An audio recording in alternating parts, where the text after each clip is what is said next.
air war in Vietnam.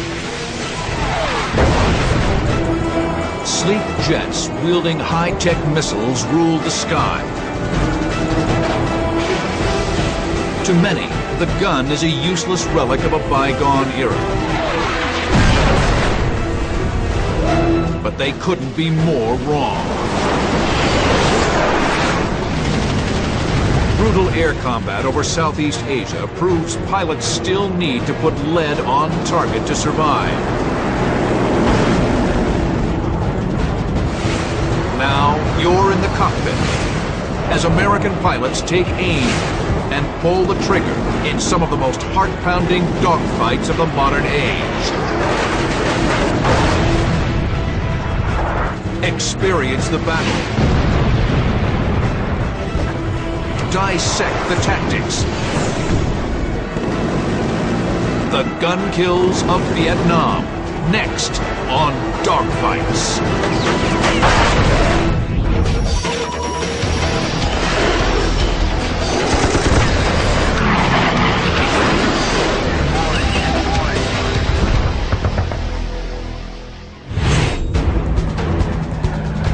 June 20th, 1965. The dawn of the air war in Vietnam. 4 prop-driven A-1 Sky Raiders launched from the carrier Midway droned into hostile skies. They're flying in support of a rescue operation.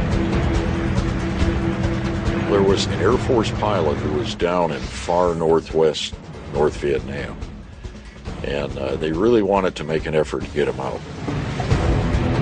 The lumbering Sky Raiders are not there to dogfight. Their mission?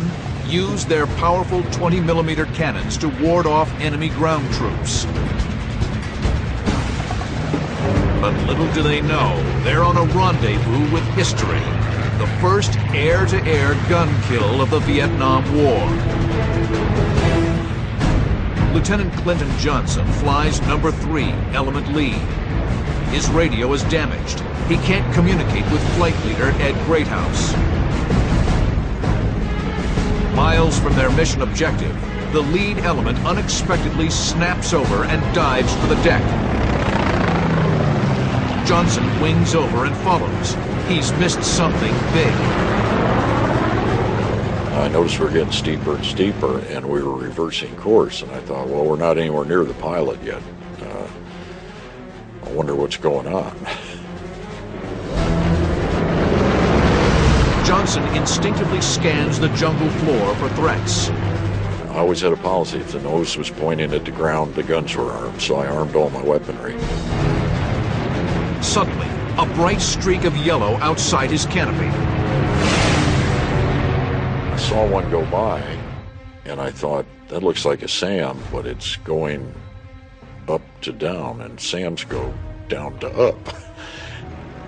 Then I saw another missile go by, and it hit the ground in front of Ed Greathouse, so we're down pretty low by now.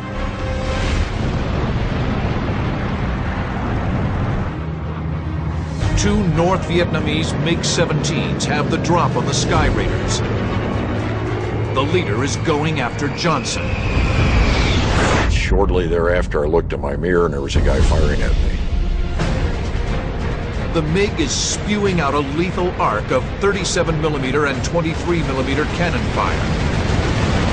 I could see the 2 different sizes of tracers going by.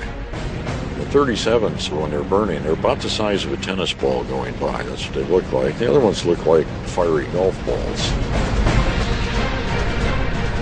Clint Johnson has been jumped by an enemy jet with almost every advantage in a dogfight.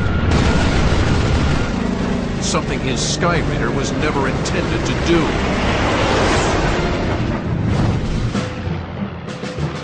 The Douglas A-1 Sky Raider was developed as a dive bomber at the end of World War II. Only its versatility has kept it in service. The Sky Raider's piston engine is far more fuel efficient than a jet. It can stay over target areas for hours at a time, ideal for ground attack and rescue ops.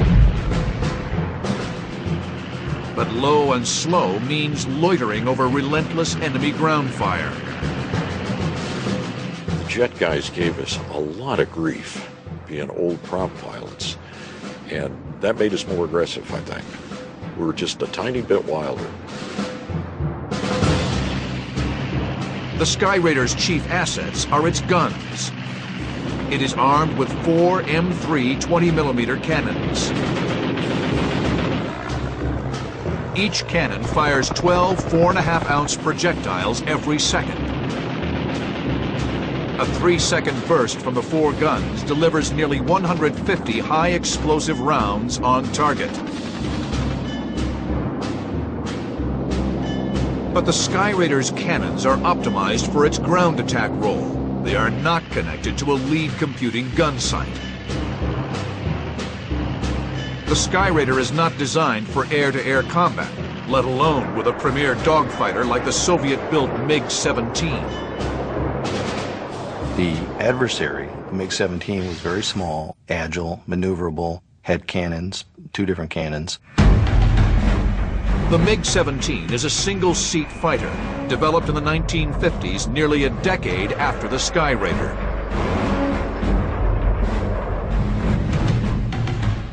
The jet-powered MiG is far superior in the key aspects of speed and climb rate. Its weapons system is designed for air-to-air combat. A single hit from its 37mm cannon could obliterate a Sky Raider. But the Sky Raider has one small advantage. Slower prop-driven aircraft can make much tighter turns than high-speed jets. With MiG-17s hot on Johnson's tail, he'll have to outturn his enemies to survive. The Sky Raiders take violent evasive action. The lead element pulls hard to the right. Johnson and wingman Charles Hartman brake hard left.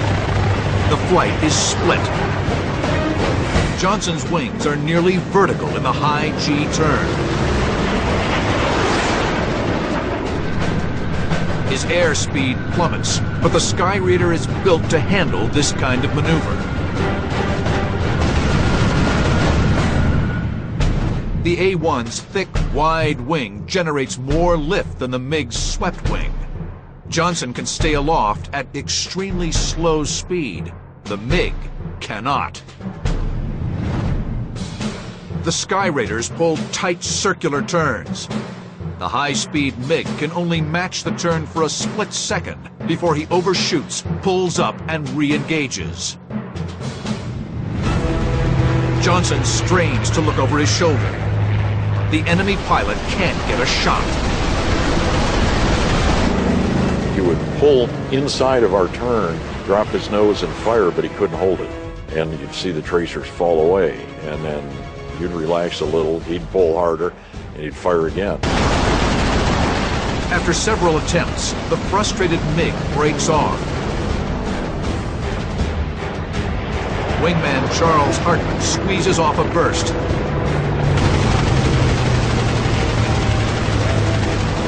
The enemy jet easily pulls away.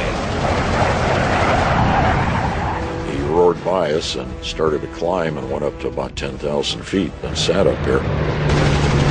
Johnson and Hartman frantically scan the horizon for the other Americans. I figured we'd better rejoin with our flight leader. You know, that was Navy doctrine. You never split the flight if you could help it. They hug the treetops and race around a small hill. Johnson spots the lead element. They're in trouble. Johnson and Hartman are here. A MiG-17 is here, positioned to strike the other Sky Raiders. The enemy jet opens fire. Johnson must act fast to save the other Americans. With no air-to-air missiles, he lashes out with the only weapons he has, his cannons.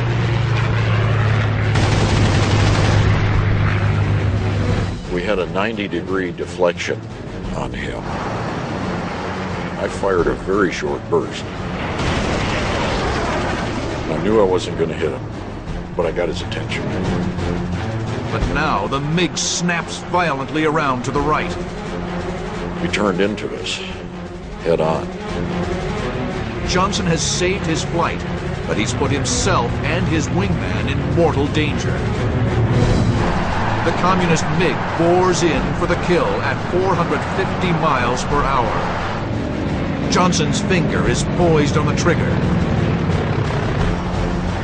There's never been an air-to-air gun kill in the Vietnam War. For the Americans, it's make history or die.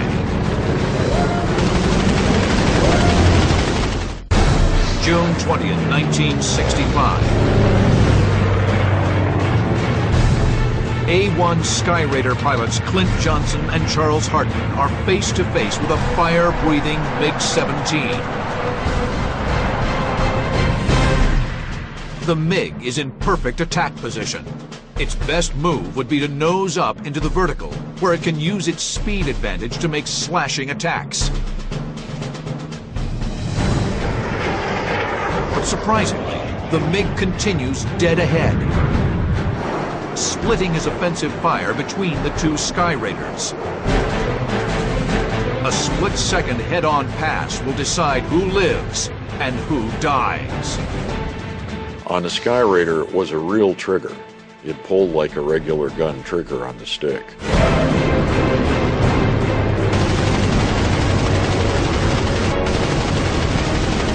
High explosive rounds punish the MiG.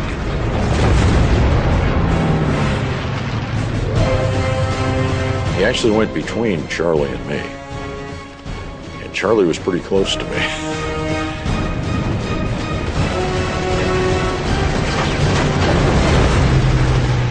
I thought I was going to hit him. I thought we were going to have a midair. It was close. I felt a thump as I went by him. I had a feeling that maybe the pilot was dead before he hit the ground. No attempt to eject. The Skyraiders have done the impossible. The two outdated, piston-driven workhorses have claimed an enemy jet with their guns. The Americans look down at the flaming wreckage in the jungle. Right then, I got my radio back. And Greathouse said, "Are you two idiots still in there?" And he was out by the water by that time almost. And we said, "Yeah, we're still in here." He said, "Well, you got 10 unfriendlies coming your way." Johnson and Hartman make a beeline for the carrier. They will share credit for the historic victory. In an era when long-range air-to-air missiles were supposed to reign supreme, the Skyraider pilots proved that the lowly gun can still make the critical difference in a dogfight.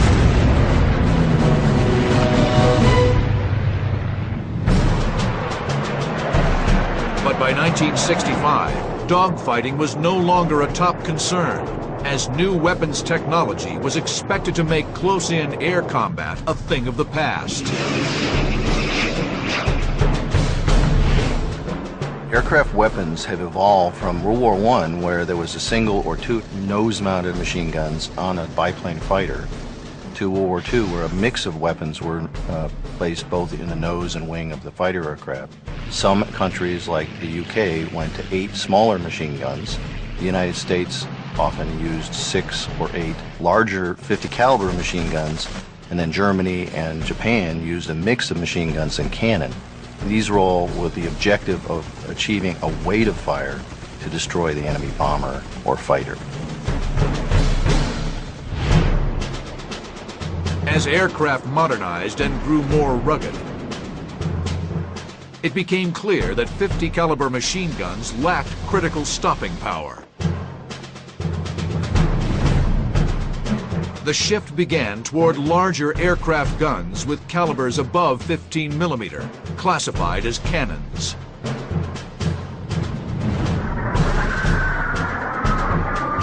But in the mid-50s, the need for cannons was called into question as newer weapons came online.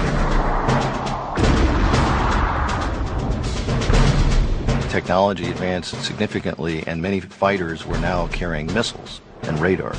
It caused some designers to say, let's leave the gun out of the airplane because of weight and the fact that these new missiles would be able to do the job.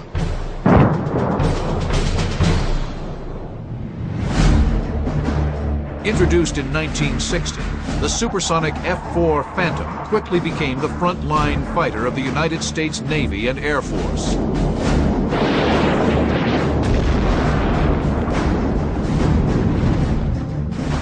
It packed two primary offensive weapons, the long-range radar-guided AIM-7 Sparrow missile and the shorter-range AIM-9 heat-seeking Sidewinder missile, but no gun. But as the air war over North Vietnam went hot, F-4s were quickly dragged into maneuvering fights with less technologically advanced dogfighters like the MiG-17. Their missiles were unreliable at close range. For close-in dogfighting, the F-4 Phantom needed a gun. In terms of air-to-air combat, it would be nice, just like land combat, to be able to have a rifle, a pistol, and a knife, i.e. an AIM-7 Sparrow, an AIM-9 Sidewinder missile, and a gun to use when it's needed in the right condition.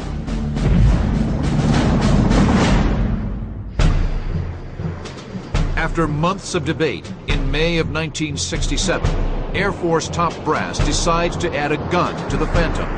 Not a moment too soon. May 22nd, 1967. Lieutenant Colonel Robert Titus leads a flight of F-4 Phantoms on an escort mission over North Vietnam. These are among the first gun-equipped Phantoms, escorting 16 F-105 fighter bombers to their target, a supply depot near Hanoi. It's a stretch of sky teeming with MiGs.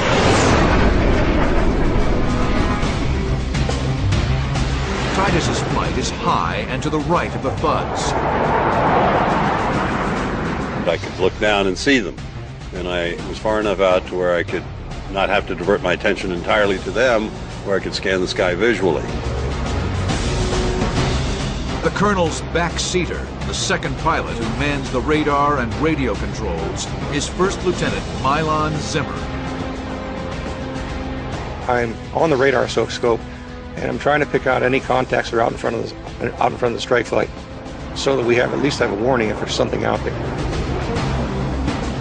It appears to be business as usual. But a lethal threat is streaking in behind the Phantoms at over 600 miles per hour. Two gleaming MiG-21s bore in to attack.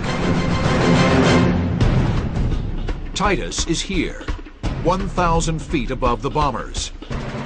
Two MiG-21s are here, behind Titus. The MiGs will mount a hit-and-run attack, fire their heat-seeking ATOL missiles, then streak away to avoid a fight. I looked over my shoulder, and here came two MiGs firing missiles. I immediately called a brake, and we turned hard left. The enemy missiles fail to guide and dart past. The MiGs firewall the throttle and zoom climb. Titus banks right and kicks in full afterburner. I felt bloodlust. I'm after them. I mean, now they're the target. Turnabout's fair play. The MiGs claw for altitude. The Phantom's twin engines roar. The chase is on. May 22nd, 1967. F-4 pilots Lieutenant Colonel Robert Titus and Lieutenant Milan Zimmer are hot on the tail of a pair of MiG-21s. The aircraft are climbing at an incredible rate, 80 stories every second. Titus's twin engines pump out double the thrust of the enemy jet. He's closing fast. Though his F-4 is equipped with a gun, the weapon is not his first priority. My focus is closing on this MiG, getting in position to fire a missile. In the back seat of the F-4, Zimmer works the radar controls furiously, trying to get a radar lock for a Sparrow missile shot. In the front seat, Titus waits to get good tone for the heat-seeking Sidewinder. Bob gets a good growl on the AIM-9 missile. It's, I mean, a real loud growl. Fires the missile. As the Sidewinder slides off the rail, the MiG streaks into the clouds. And the missile tracks right into the same hole that the MiG went into. And it went right up his tailpipe and he exploded. I didn't see the explosion, but as we went through the thin cirrus deck, there was debris and smoke and stuff in the air.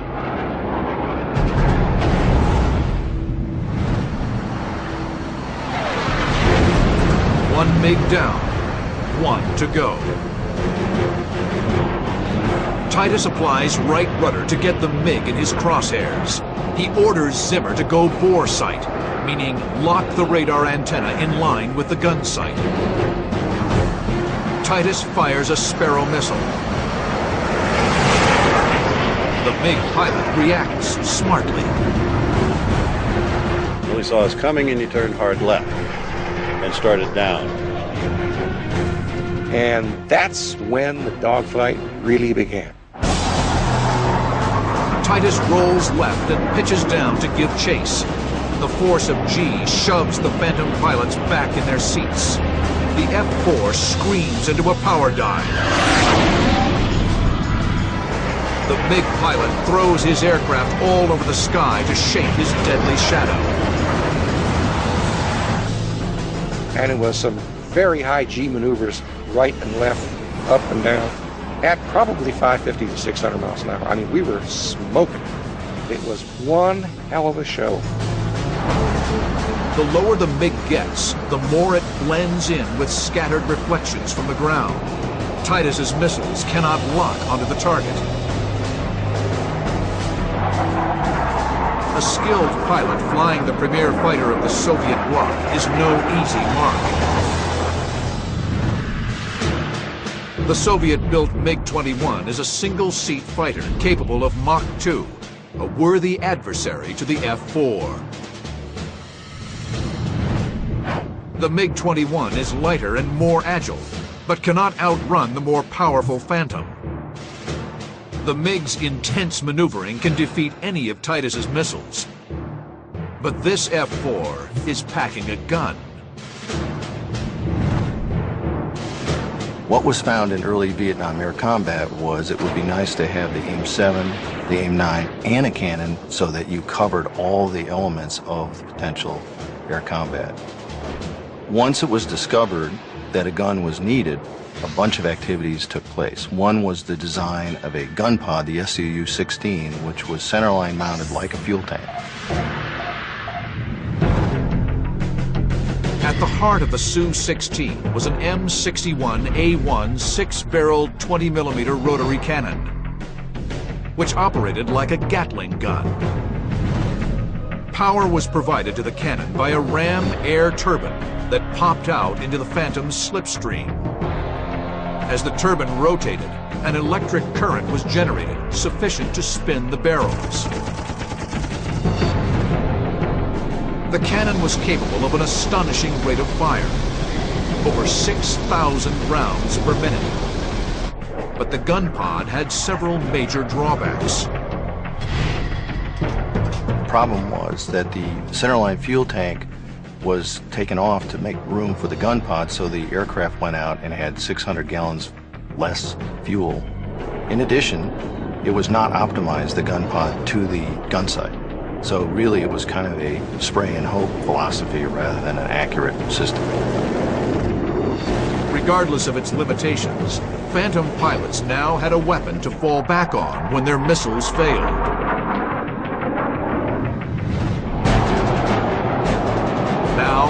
Bob Titus flips the master arm switch for his M61A1 cannon. On the belly of his F4, the turbine spins in the slipstream. Titus's gun is primed and ready. His gun sight is worthless. He'll need a hunter's instinct to take the MiG down. Every time I tried to get lead on him, he'd reverse, thereby spoiling my aim. The closer Titus and Zimmer get to the ground, the more immediate the danger. Flak was all around us. I mean, it was everywhere. We had gray flak, black flak, it was all over the place. Two surface-to-air missiles streak up towards the F4. I look out the canopy and here's this big telephone pole coming up. I instinctively ducked my head because the missile appeared to be close to me. I don't think Titus saw it. I'm not sure if he did or not. I was too focused on the MiG to be concerned with that. My job was to get the MiG. The MiG pilot is running out of options. Titus is closing in. The MiG rolls wings level and begins a high G pullout. Bob Titus yanks back on the stick, straining to pull his nose in front of the MiG. He must compensate for the increased deflection of an externally mounted gun. I didn't know how much lead to put on him, so I just put the pipper at his 12 o'clock position, pulled the trigger, and ran a buzzsaw through him. Bullets rip through the length of the MiG-21. M61 Gatling gun fires 6,000 rounds per minute. So pull the trigger, it goes boom. That's about 50 rounds of 20 millimeter high explosive incendiary and armor piercing incendiary.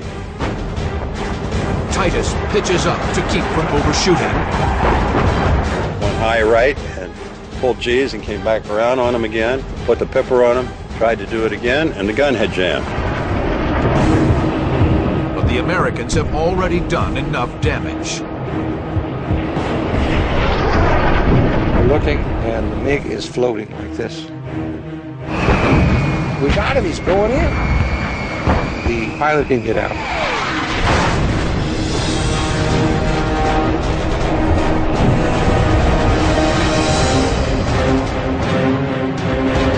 Robert Titus and Milan Zimmer have just killed 2 MiGs in a single air battle.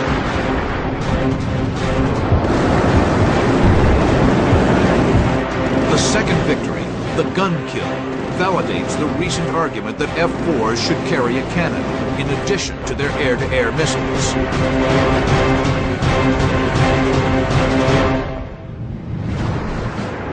Over the next few months, F-4 Phantoms arriving in service in Vietnam have new, updated gun pods. The Su-23 gun pod was an improved follow-on to the Su-16. During combat testing of the Su-16, pilots found that at low speeds, the ram air turbine that powered the cannon failed to produce enough energy to spin the barrels. The new Su-23 featured a more reliable, self-powered cannon and a lead computing gun sight. Having a reliable gun meant that Phantom pilots could be more aggressive in engaging the enemy. Captain D. Simmons is one such pilot, and on November 6, 1967, he'll prove that an aggressive F-4 pilot armed with a gun is a lethal combination.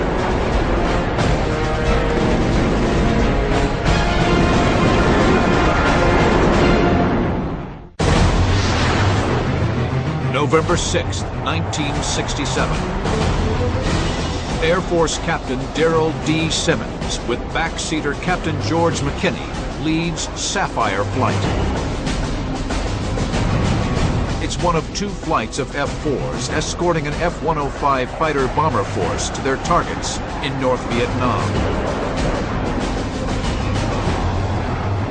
Simmons is perched above the bombers, scanning the sky for enemy threats. His radio crackles to life with a warning from radar control. Two flights of MiG-17s about 30 miles south of you, and the MiG-21s are about 250 at 30. Roger.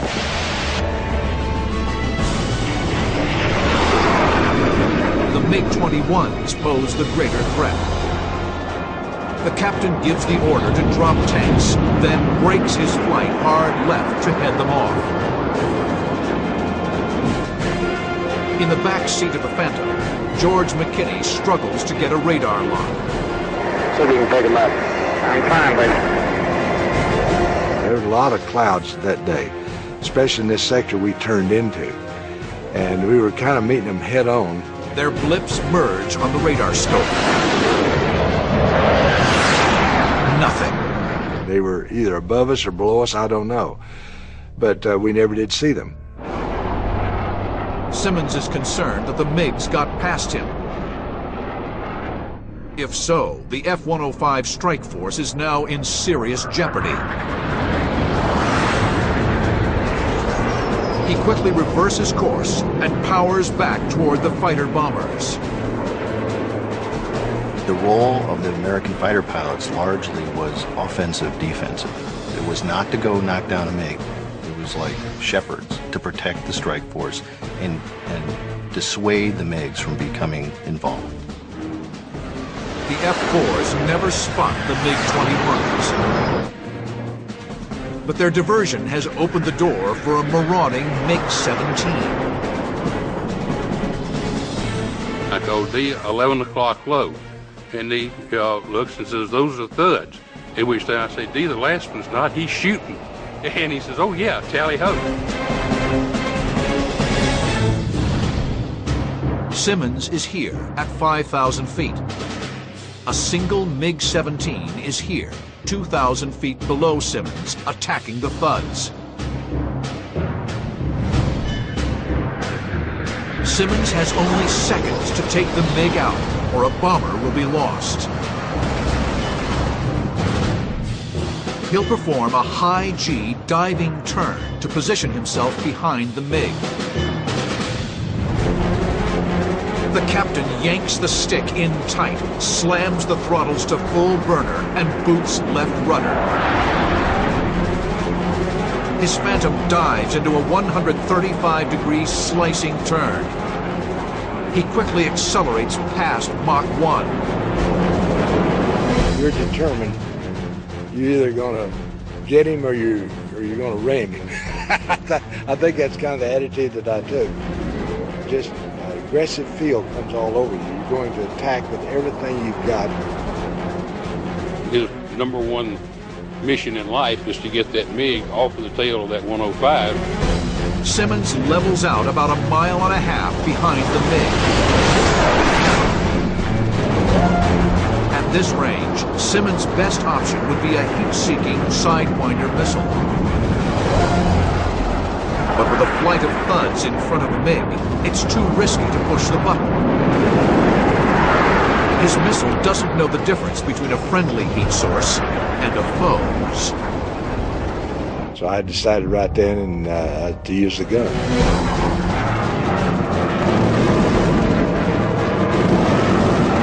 Fired just a little bit out of range and put some tracers across there to break him off.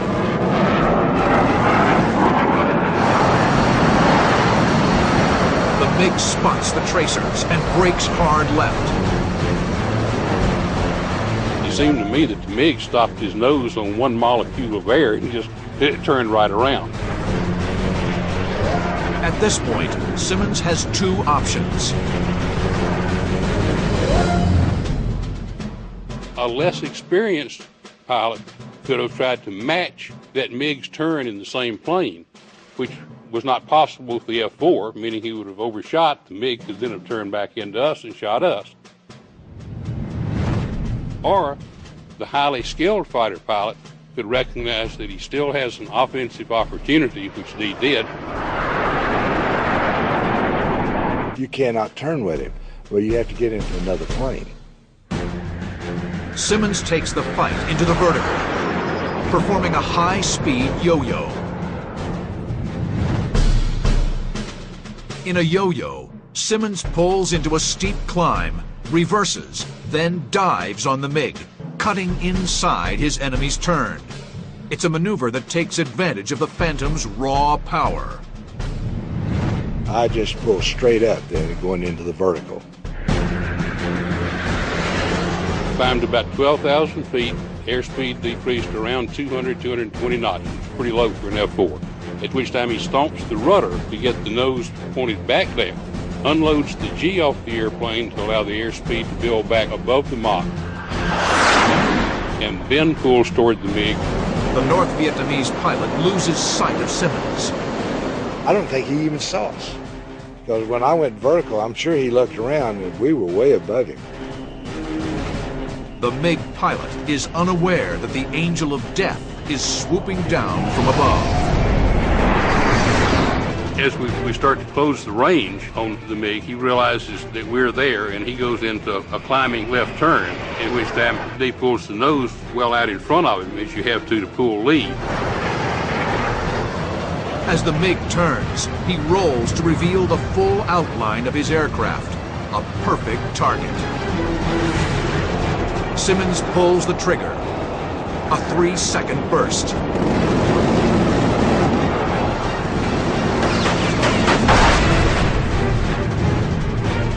Nearly 60 pounds of high-explosive incendiary ammunition devastate the rear half of the MiG-17. Then I was able to look down and see the pieces coming off the airplane, the smoke coming out of the airplane.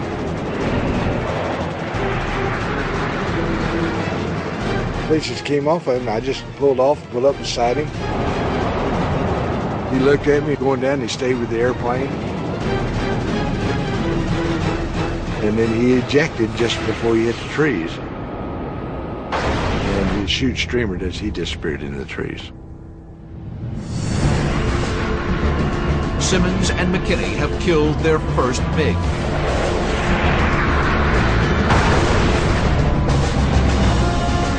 More importantly, the F-105 strike force hits its target objective and returns home safely. The mission is a complete success. Simmons and McKinney link up with the rest of Sapphire Flight and head back toward the Gulf of Tonkin. But mere seconds into their egress, backseater McKinney spots a silver flash. And just looking around, I looked down there and couldn't believe my eyes. There is another MiG-17 right down there on the treetops, headed back to the west. No Phantom crew has ever scored 2 gun kills in a single engagement. Simmons and McKinney saddle up to make history.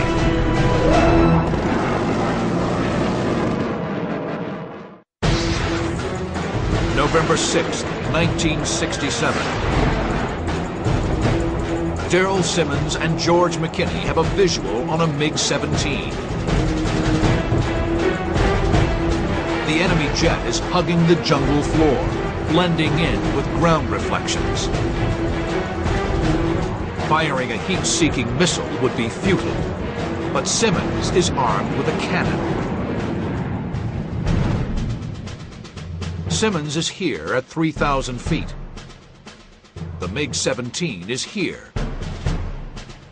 Once again, Simmons will use his diving speed to close the gap.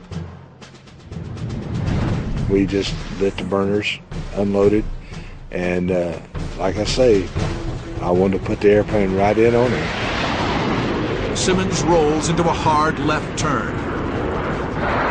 He levels his wings barely 200 feet off the deck and just 1 mile behind the enemy aircraft. At nearly the speed of sound, his Phantom can cover that distance in a fraction of a second. The MiG hugs the ground, rocketing toward a low hill in the distance. I thought that MiG's tactic was going to be, well, I can turn faster than F-4 comes, so I'm going to fly at this little hill, and at the last minute I'm going to turn, I'm just going to let him run into the hill. Simmons has a 200-mile-per-hour overtake speed. He's low to the ground and too close for missiles. Once again, he'll have to depend on his gun to make the kill. He's closing on this guy with what we call the speed of heat. I could actually look around the front seat and see a red star on each of the MiG's wings. I mean, so we're pretty doggone close, and it was time to shoot. I was ready, and I pulled in there as quickly as I could and fired. Simmons' cockpit recorder captures the excitement. Okay, Dan, ready for fighting, man. Okay, good luck.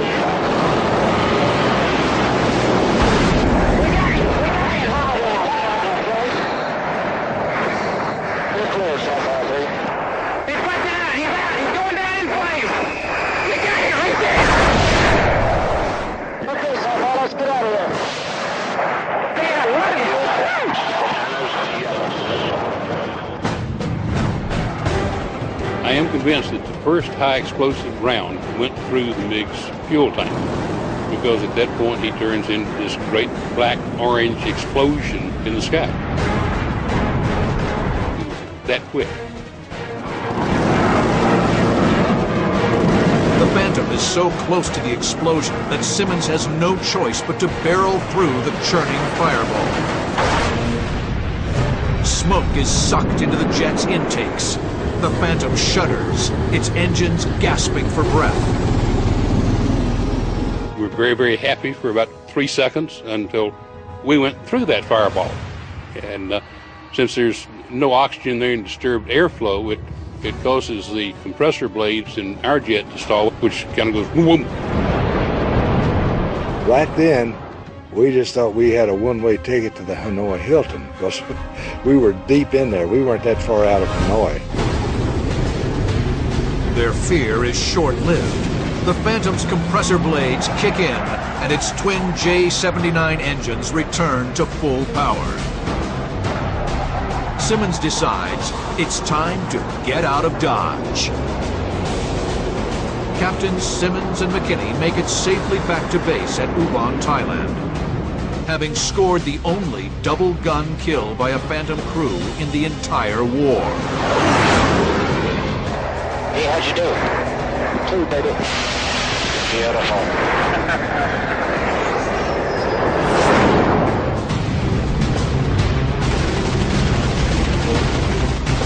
Throughout the course of the Vietnam War, over 24 MiGs met their demise as a result of 20mm air-to-air cannon fire.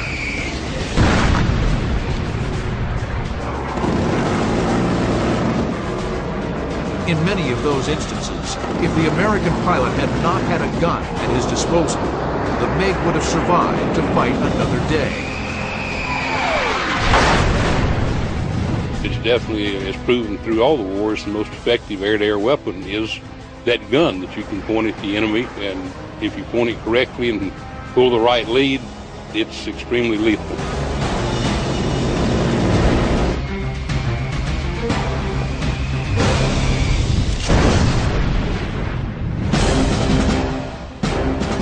Improved reliability and guidance systems have cemented the missile as the primary weapon of modern air superiority fighters, like the F-15 Eagle and the F-22 Raptor.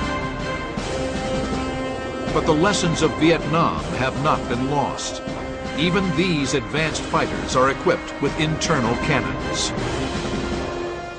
In most cases, the cannon was kept, because on certain close-in combat situations, nothing like a cannon, because you can fire it very close in, you can fire it instantaneously, and it won't be decoyed by electronic warfare or any tactics. The bullet will still hit the target.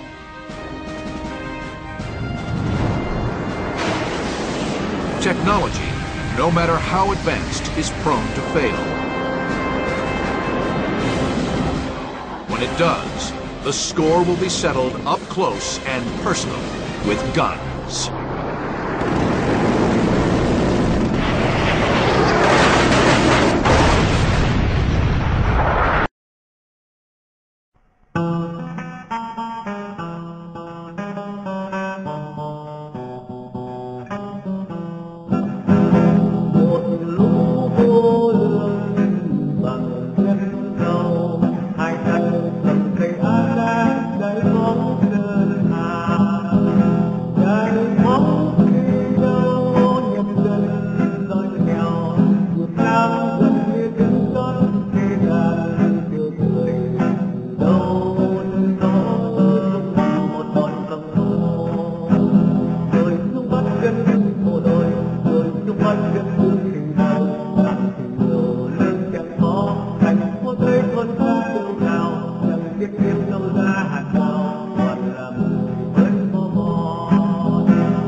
skies above North Vietnam erupt into the fiercest air combat of the war.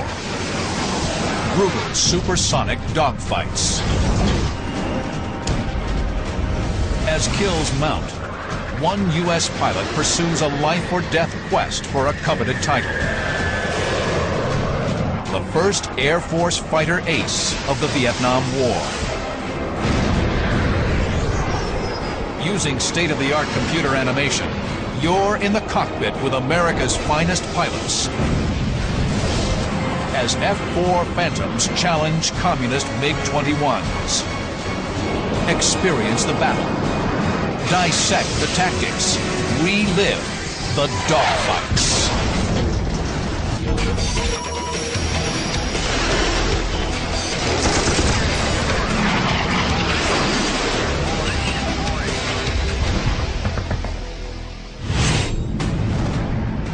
April 16, 1972. American combat forces have been committed to the fight in Vietnam for 8 years. Today, 4 U.S. Air Force F-4 Phantoms, call sign Vasco, orbit 18,000 feet above Laos. The Phantoms are waiting to escort B-52 bombers into the heart of North Vietnam in a dramatic escalation of the air war. But there's been a mix-up. The B-52s are still on the ground, and the Phantoms are burning fuel at a rate of 150 pounds per minute. To reduce drag, Flight Leader Fred Olmsted orders the Phantoms to jettison their empty centerline fuel tanks. Still, the reduced weight won't buy enough time. Phantom pilots know that there is nothing that you can do in a Phantom to save that big, beautiful aircraft and burn all the fuel you got. We had to make a decision. Olmsted has 2 choices. Wait for the B-52s and risk running out of fuel, or use their fuel for the flight's secondary mission, hunting for North Vietnamese MiGs. Olmsted chooses the MiGs, the Blue Bandits. He turns the Phantoms 180 degrees. Vasco flight is now on the prowl. Flying number 3 is Olmsted's good friend, Dan Cherry. Fred makes a turn and heads right for Hanoi. And we start pushing the power up and picking up the speed. And we cross that border into North Vietnam. Almost exactly at that precise time that we ingressed into North Vietnam from our orbit in Laos, my backseater picked up 2 Blue Bandits.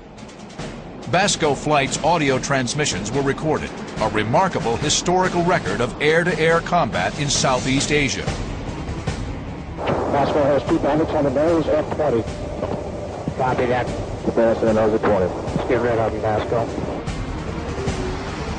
2 silver MiG-21s are 20 miles out and closing head-on at the Phantoms. Olmsted isn't backing off. He orders Vasco flight to stay on course. They marched right down the radar scope from 18 miles to 12 miles to 10 miles to 8 miles. I didn't see them at the time, and Fred said, "There's 2 silver MiG-21s there, Dan." And I said something really clever and smart like, "Where?" The MiG-21 there, Dan. Dan. Oh, joy. 2 Blue Bandits just went by us. And that's when the fight really started. Olmsted and his wingman give chase. He rolls his F-4 Phantom into a climbing turn and swings around 180 degrees. Olmsted and his wingman are maneuvering to get above and behind the Bandit into a firing envelope. Cherry and his wingman stay in trail, protecting Olmsted's 6 o'clock. Then, Cherry spots a 3rd Bandit, a camouflaged MiG-21, ambushing Fred Olmsted from behind. We've gone through about 90 degrees of turn when my wingman, Greg Crane, spots the camouflage MiG right off of our nose. The North Vietnamese have set a trap, and Flight Leader Fred Olmsted is the target.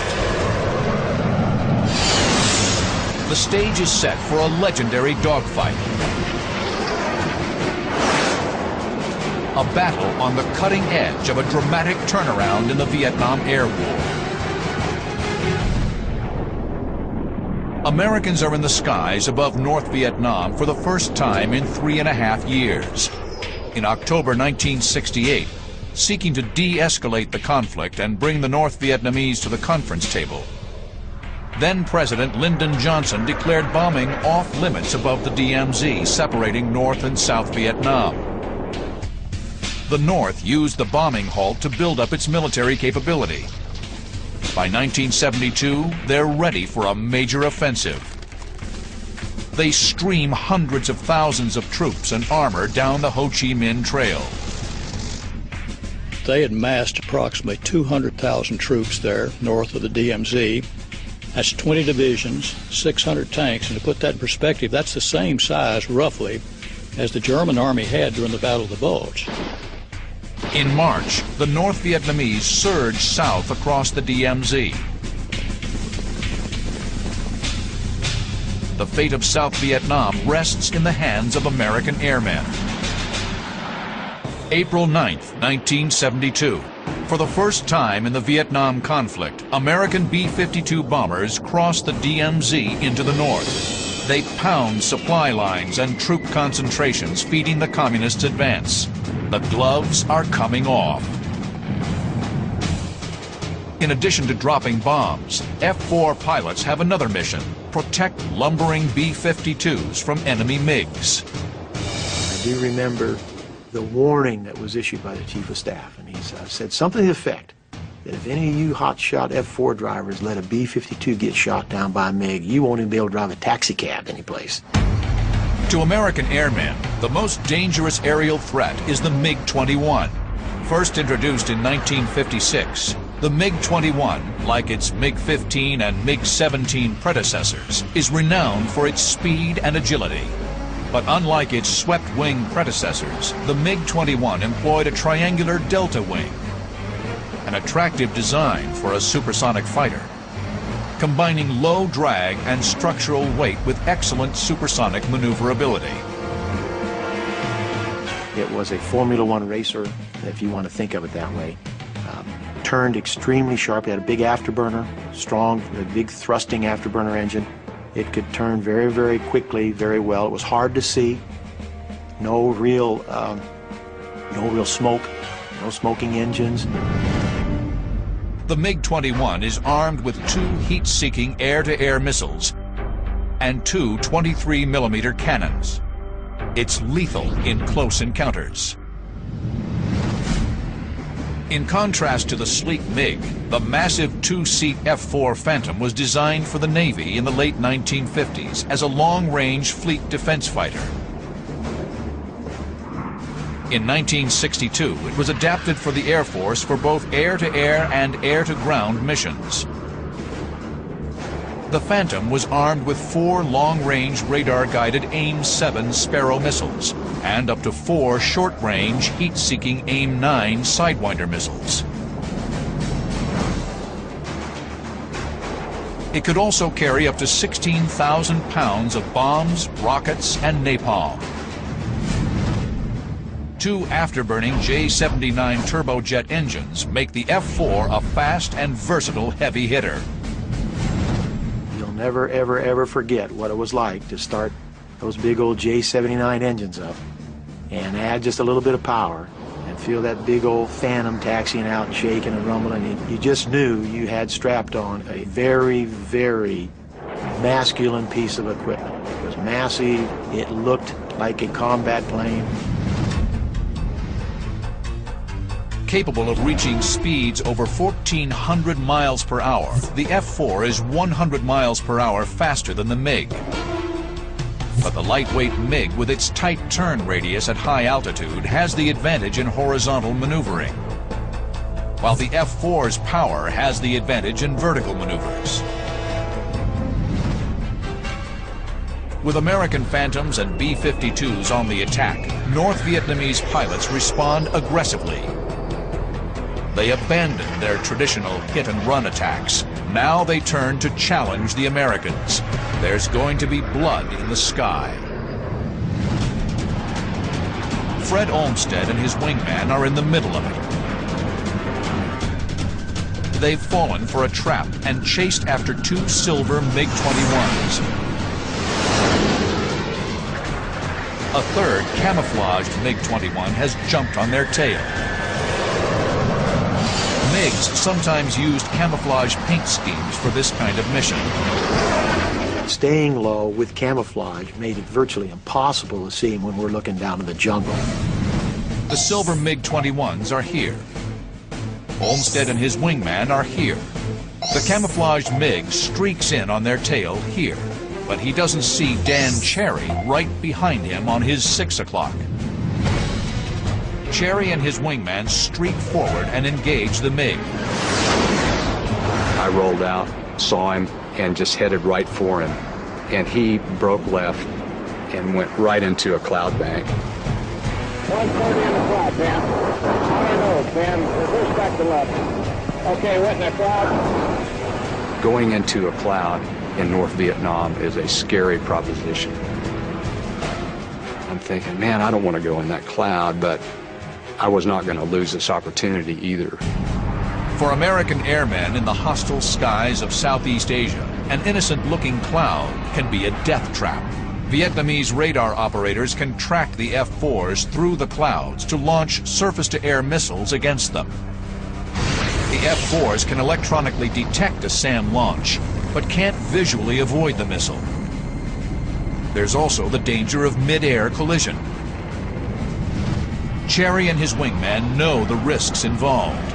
The American airmen are enveloped in a gray, foreboding mist, but the F-4s press the attack. April 16, 1972. American airmen are in the skies of North Vietnam for the first time in 4 years. Dan Cherry and his wingman Baby Beef Crane have chased a MiG into the clouds.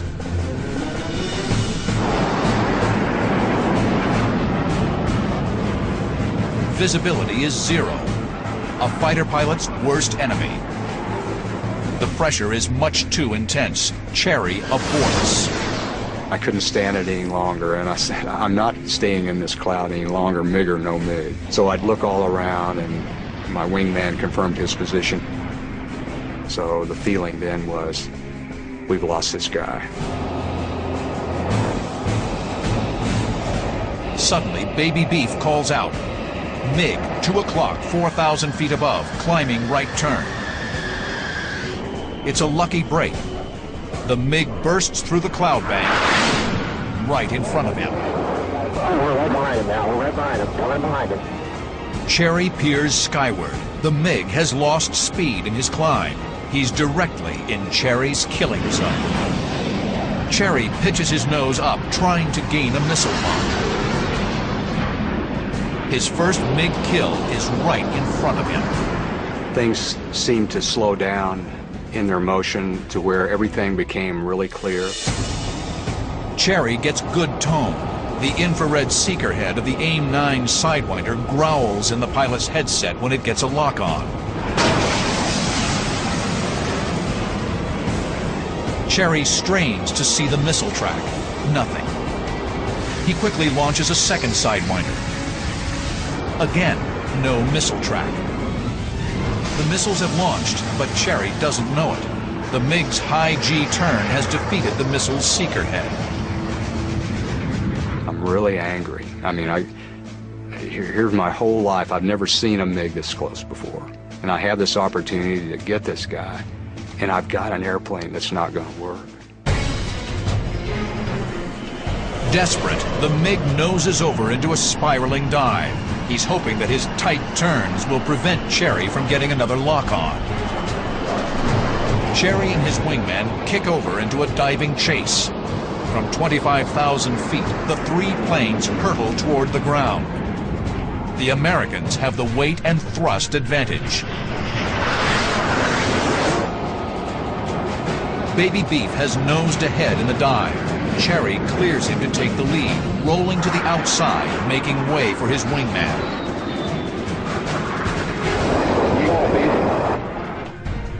Beef can't use a heat-seeking Sidewinder.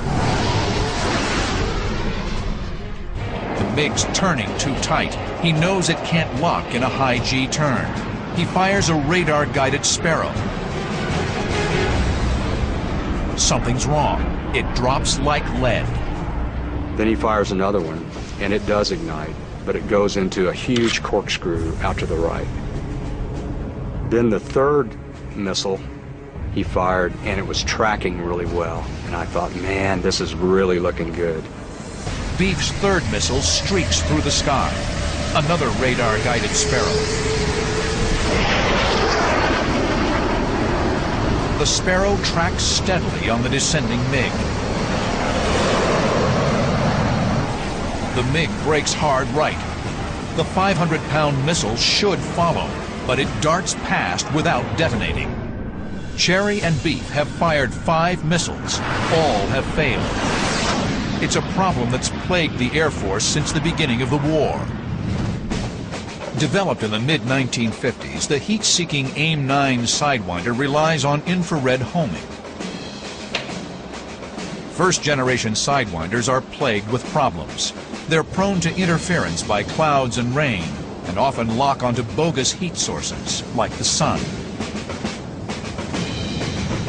With an effective range of 2 miles, the Sidewinder is best employed against short-range targets. Its long-range counterpart is the AIM-7 Sparrow, whose maximum range of 28 miles is far greater than the Sidewinder.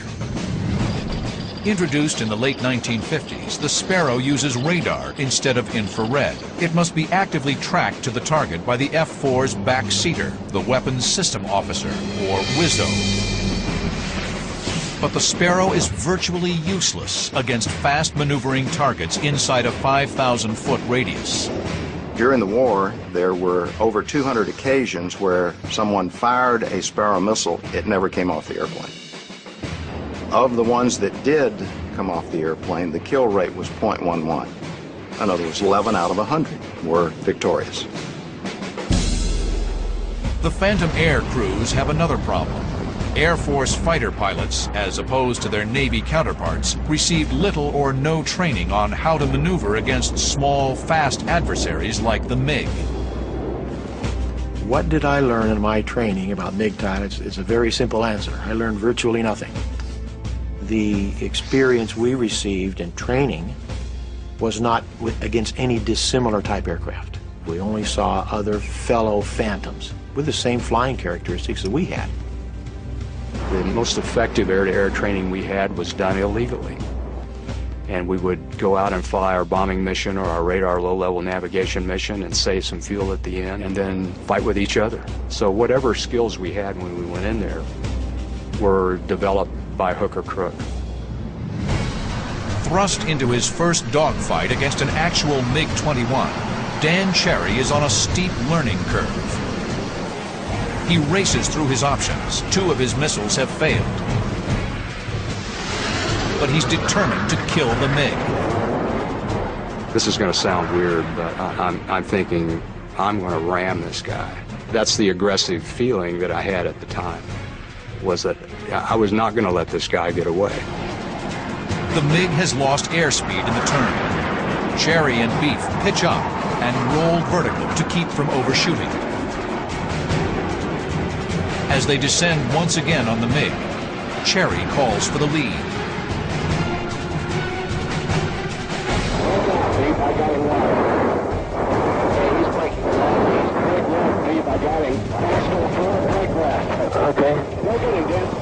I kept telling Greg to get out of the way, and I'm in burner, and I'm trying to close on him because I'm ready to shoot. I'm ready to try to shoot. Cherry slides past Crane and fires a missile. Lo and behold, that big AIM-7 Sparrow comes out of there, and it does one of these kind of like a barrel roll maneuver like this at first. The Sparrow appears to be tracking off course, but then, to Cherry's relief, it rides the Phantom's invisible radar beam to the target. Its 65-pound warhead detonates, ripping the right wing from the airplane.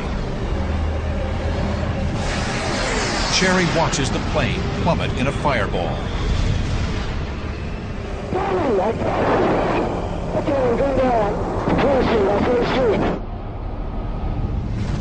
From the flames, the MiG pilot miraculously appears underneath his parachute. Cherry roars past his vanquished opponent. I made a little jink with the airplane to miss the MiG pilot and his parachute. We went up by him, well within 500 feet of him. And I remember clearly his legs sticking out straight like this, and the black flying suit he was wearing, the black flying suit on. Dan Cherry has killed his first MiG. All right, you understand you got a kill on Roger.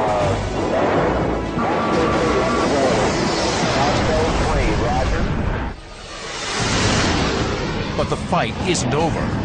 10 miles away, Cherry's good friend Fred Olmsted is chasing down 2 enemy MiG-21s. He's in for the fight of his life. So right then, there is no doubt we're going to have an engagement. We're going to have a very serious dogfight, and somebody's not coming home.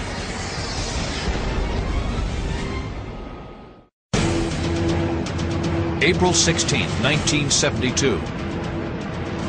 F-4 Phantoms are dueling communist MiGs in the most intense dogfights of the air war. Fred Olmsted is on the tail of 2 MiG-21s. The enemies streamline their fighters for battle. I then remember distinctly seeing silver objects coming down in front of me, and they pickled their centerline tanks. Then, unexpectedly, the lead MiG rolls inverted, diving earthward. And he was gone. He was out of the fight. That meant it was my airplane and my wingman against their wingman. Olmsted and his wingman are here. The MiG leader has just bugged out, leaving his wingman to fend for himself. Olmsted bores in for the kill. The lone MiG jinks down and into a left turn. A classic MiG ploy. He wants to lure Olmsted into a horizontal fight where the more maneuverable MiG can outturn the Phantom. Once I saw that turn, I was confronted with a choice here, whether or not to try and turn with him and get the gun sight on him, or try and accomplish what I had learned in the past. And I said, I'm going to fight this guy in the vertical. I'm not going to get out there and try and turn with this man. Olmsted pitches vertically, then rolls over into a dive. The move allows him to stay behind the MiG while keeping his airspeed up. He'll avoid a turning fight where his heavy Phantom will dissipate crucial airspeed or energy at a far greater rate than the lightweight MiG. It's an effective maneuver called lagging. I found that I could accelerate coming down because gravity was working for me, pull inside and use my increased energy to close the distance that way.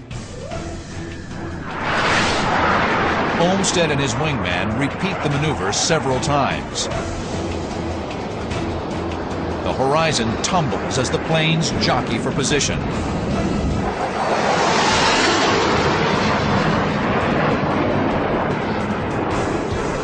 Losing sight of his attacker, the MiG reverses his turn to reacquire visual contact.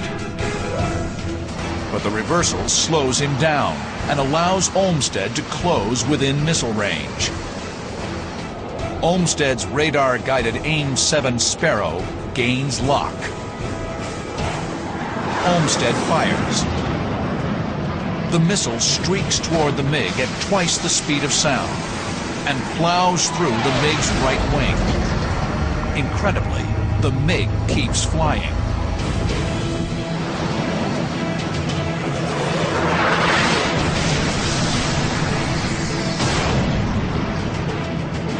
I don't know whether the missile only partially detonated or perhaps it was just the impact that absolutely sawed that wing off, but that's what I had. I had a MiG with about a half of a right wing and a spiraling left-hand turn at that time.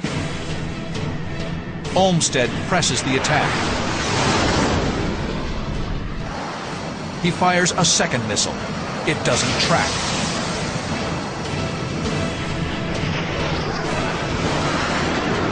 Sparrow 3 armed. missile away. It hit him right in the top of the canopy, right through the canopy, and then I got a pure, absolute explosion because the airplane just exploded. It looked like two miniature nuclear fireballs, actually, and it just spiraled right down in front of us. Red ground Basco 01. Basco, scratch number 821. Fred Olmsted has kill number 2 for Basco flight. What began as an aborted B-52 escort mission has resulted in 2 confirmed MiG kills. In 1972, the North Vietnamese have less than 60 MiGs in their Air Force.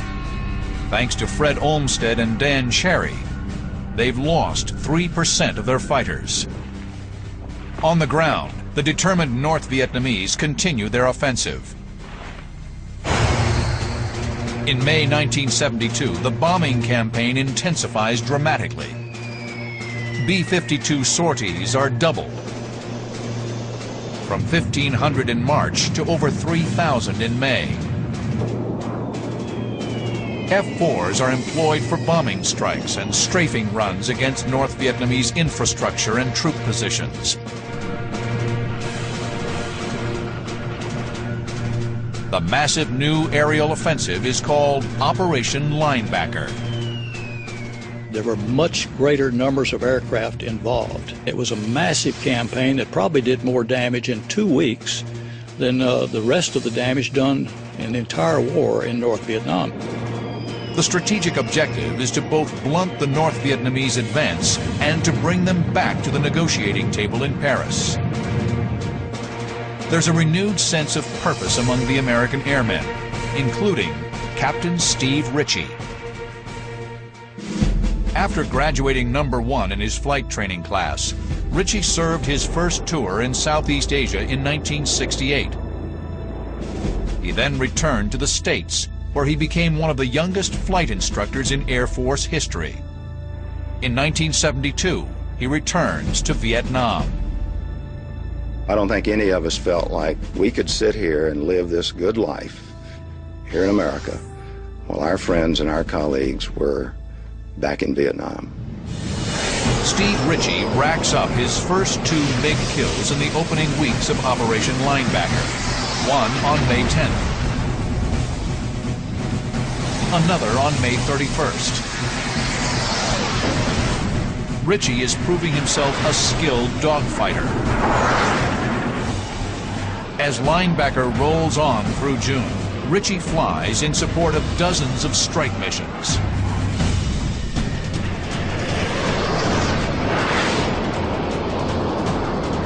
July 8, 1972. On routine combat air patrol, Ritchie will tangle with a flight of lethal MiG-21s and plunge into one of the most astounding dogfights of the Vietnam War.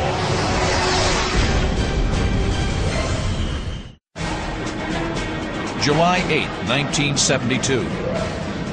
Pilot Steve Ritchie leads a flight of 4 F-4 Phantoms, call sign Paula, on combat air patrol over North Vietnam.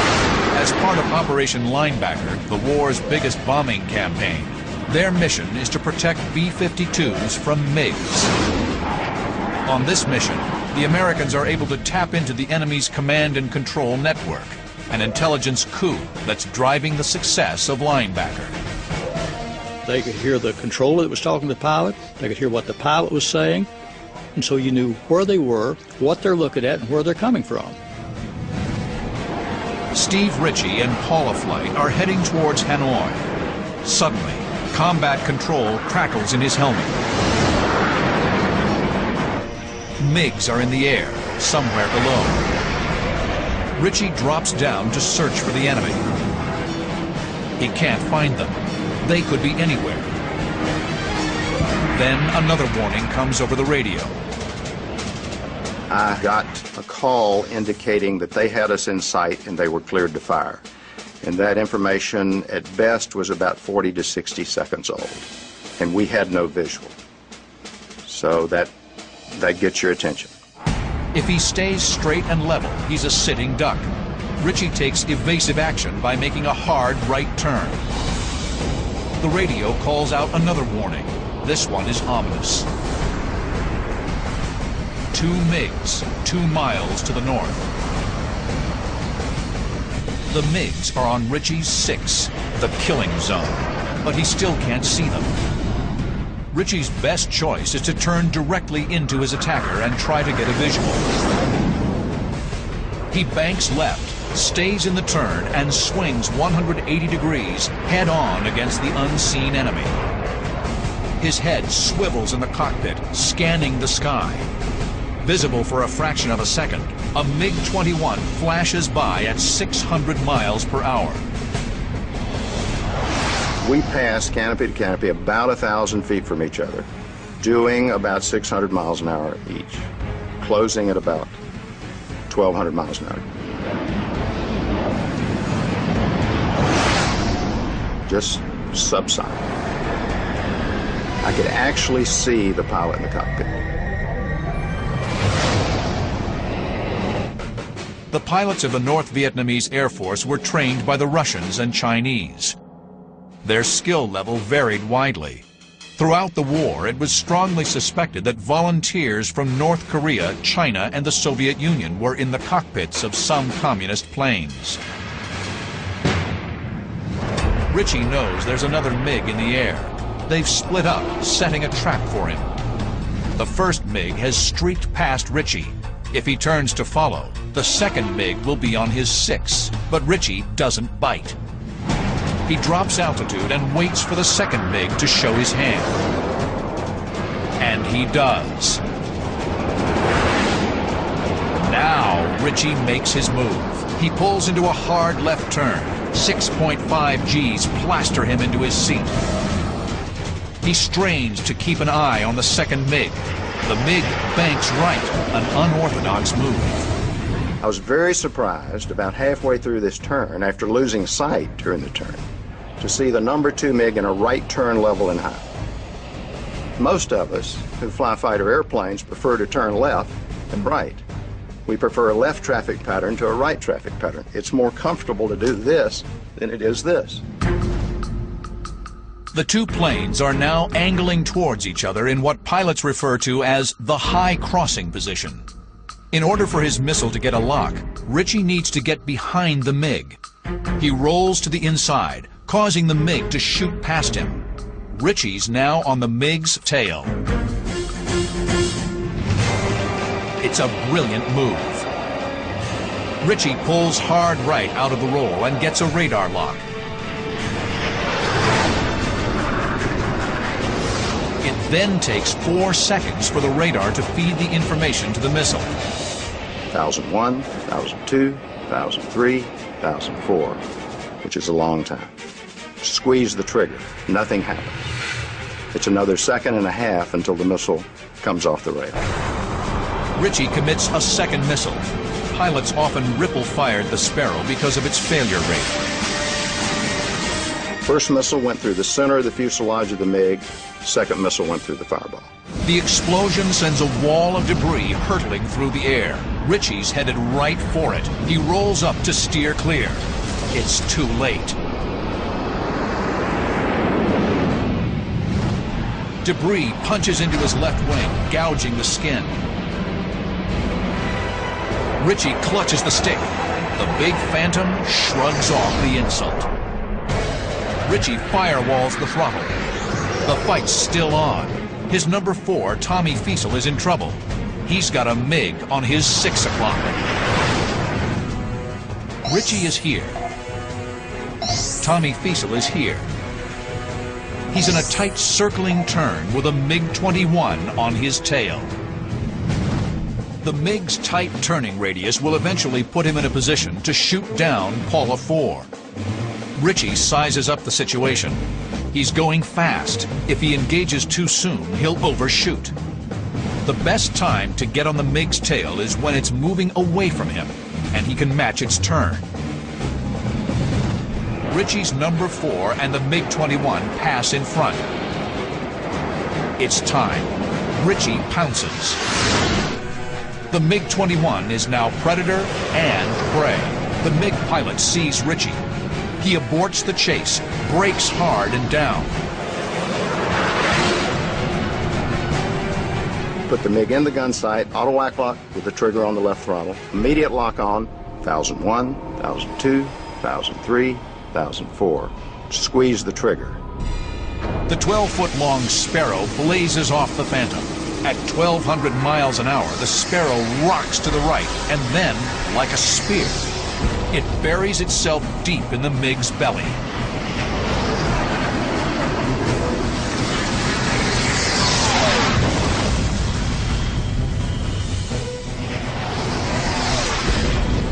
In a stellar display of airmanship, Steve Ritchie downs 2 MiG-21s in just 1 minute and 29 seconds. Everything that I'd studied, learned, experienced, worked for 30 years, all came together and gelled in an instant in time. So it was by far the most perfect mission that I was ever involved in.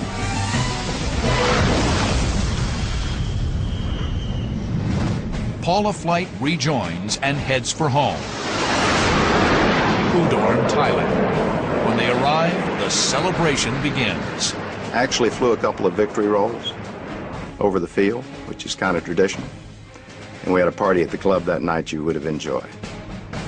Steve Ritchie is on the cusp of greatness. He has tied renowned veteran pilot Robin Olds with 4 MiGs to his credit.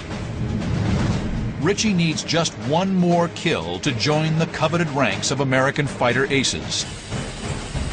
But the quest could cost him his life. Steve Ritchie's double MiG kill on July 8, 1972 is hailed as one of the war's great dogfights. Now he needs just one more victory to become the Air Force's first and only ace pilot of the Vietnam War. There was a whole lot of attention because the Navy had an ace, Air Force didn't have an ace. There was a lot of pressure. August 28, 1972. Steve Ritchie leads a flight of 4 F-4 Phantoms, call sign Buick. Their combat air patrol mission is winding down when he gets word of MiGs in the air. I was northwest of Hanoi, beginning to get low on fuel. Turns out MiGs were southwest of Hanoi and were being vectored back to Hanoi. As flight lead, Ritchie's Phantom is equipped with a little black box that makes a big difference in air-to-air combat against MiGs. The APX-81, officially known as the Combat Tree, or just Tree to airmen. Tree is an IFF, Identification Friend or Foe transponder system. All military aircraft carry transponders that send and receive identification information to air traffic control and friendly planes. But Tree is unique. It can read the enemy's transponder. Tree-equipped Phantoms can tell if a blip on their radar is a MiG and shoot them out of the sky from miles away. We got the Tree contact way out. 2 MiG-21s coming back, non-maneuvering. They're about 5,000, maybe 8,000 feet above us. Started this climbing turn into the direction of them on the radar. Ritchie has used technology to get in position, but he must get a visual before he can fire. Under those circumstances, the cardinal rule is to never fire if there's any chance there could be a friendly in the forward firing sector. The aircraft hurtle in, their closing speed a blistering 1,500 miles per hour. Ritchie fires 2 missiles, but at these staggering closing speeds, the missile can't maintain radar lock. They streak away harmlessly. The MiGs take no evasive action. They're focused on reaching the sanctuary of Hanoi's anti-aircraft defenses. Ritchie must make his kill soon. The MiGs roar head-on past the climbing F-4s. Ritchie orders a left brake. They swing around 180 degrees and zero in on the MiG's tail. I'm now supersonic, doing about 1.2 Mach. They're still subsonic. And I got a radar lock on, fired 2 missiles. The first one appeared to go by on the right side of the MiG, and he broke left, which solved the problem for the 4th missile. The MiG's abrupt maneuver slows him down. He drifts into the Sparrow missile's effective range. The missile's warhead detonates on impact. Steve Ritchie becomes the first and only Air Force ace of the Vietnam War. The number 2 MiG in that flight of 2 did a wave down to the ground, and I elected not to try to go after that MiG due to fuel. And you know, I've debated that in my mind many, many times over the years, whether or not we should have tried that. Ritchie and Buick flight head south for friendly airspace as word reaches the airbase at Udorn, Thailand. The Air Force now has an ace. We came in and actually did a little air show over the field. In this rarely seen interview, Steve Ritchie recounts the mission. Picked them up high at 11 o'clock on almost a head-on pad, and from there maneuvered into 6 o'clock and fired a few missiles and was lucky enough to get a kill. Operation Linebacker thunders on. The Paris peace talks resume in late August. The devastating air assault has taken a heavy toll on North Vietnamese transportation, oil supplies, and power generation. The North Vietnamese simply did not think we had the will, or our president had the will, to bring the force of our attack air down upon them. Miscalculated. On October 22nd, North Vietnamese concessions in Paris lead to a cessation of bombing strikes over the 20th parallel, but the talks break down again 2 months later. On December 14th, President Nixon sends Hanoi an ultimatum. Come back to the negotiating table within 72 hours, or the bombing resumes. There's no response from Hanoi. On December 18th, Operation Linebacker 2 commences, and B-52s head north. 200 B-52s, half the Strategic Air Command, are committed to the fight. By December 29th, the big bombers have flown 729 sorties and dropped over 15,000 tons of bombs. The North Vietnamese return to the negotiations, and on January 23, 1973, a peace agreement is signed. Thanks in part to Phantom pilots, the war in Vietnam had finally ended. American airmen downed 193 MiGs in air-to-air combat against a loss of 89 of their own. Those of us out on the point of the spear, so to speak, very much rely on each other to get this job done and to survive. So we develop a very, very unusual bond with each other. We had a mission. We worked the details of the plan ahead of time, and we executed it to perfection. And then to have the added bonus of a couple of MiG kills as well is pretty neat experience.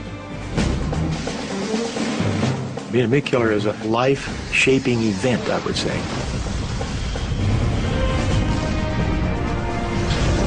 You feel honored to be part of a very, very elite group of fighter pilots, going back to World War I, World War II, Korea, you name it.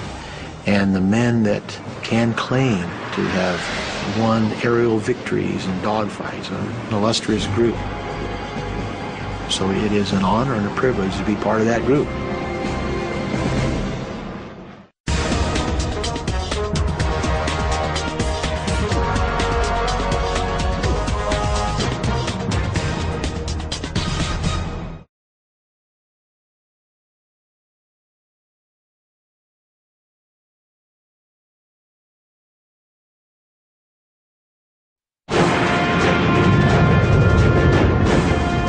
On Yankee Station, pilots of the USS Midway launch into the skies of Southeast Asia.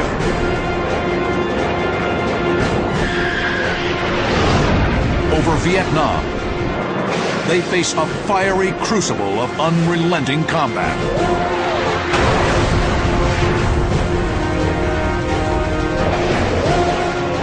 The men of this remarkable carrier will make history, scoring the first and last MiG kill of the war. Now, using state-of-the-art computer animation, you're in the cockpit as pilots of the Midway go head-to-head against skilled and determined foes. Experience the battle. Dissect the tactics. Relive the dogfights with the MiG killers of Midway.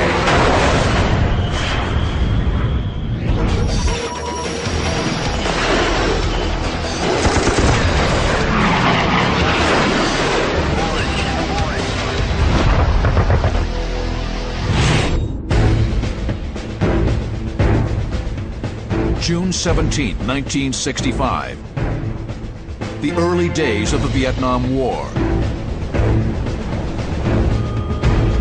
Strike aircraft launched from the deck of the USS Midway on Yankee Station, 100 miles from the North Vietnamese coast.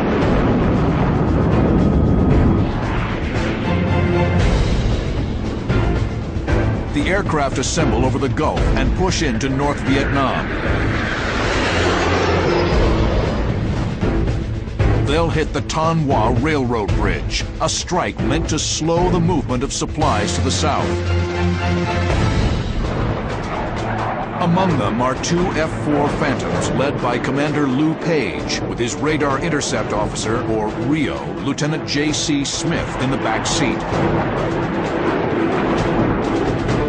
Our mission as the F-4 fighters was a TARCAP.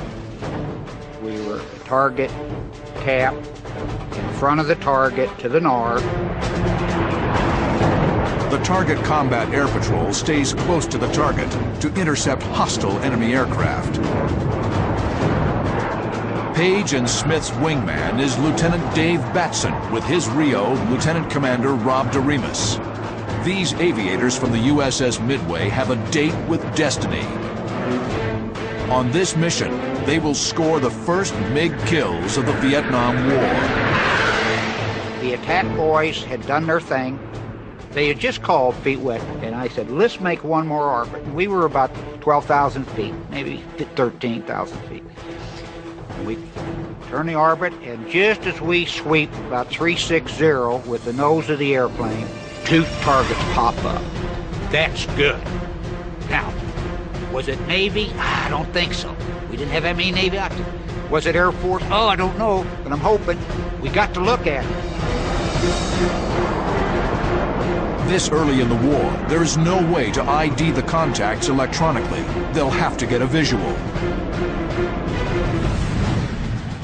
The bogies are at 11 o'clock, 2,000 feet up, range 32 miles. Page and Smith begin the shadow boxing by making a slight turn to the right, coaxing the bogies to turn towards them. The Americans curve away, but the bogies don't bite. The Phantoms roll back to the left, taking a more aggressive tack. What do I want to happen? I want those MiGs to turn into me.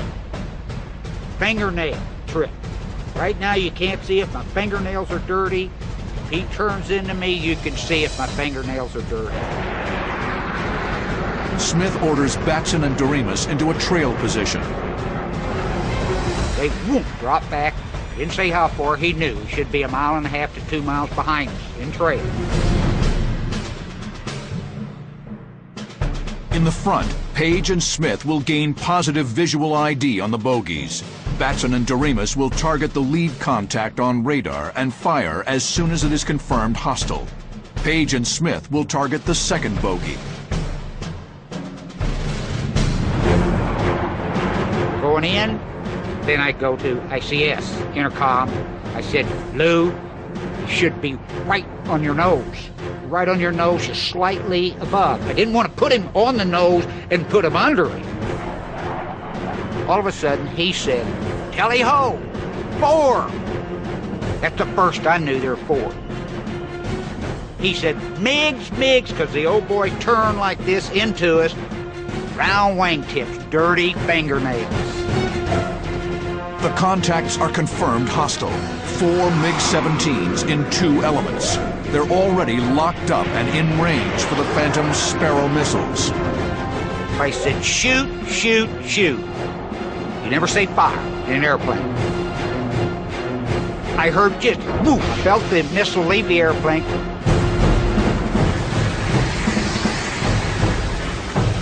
Page and Smith's missile slams into the MiG-17.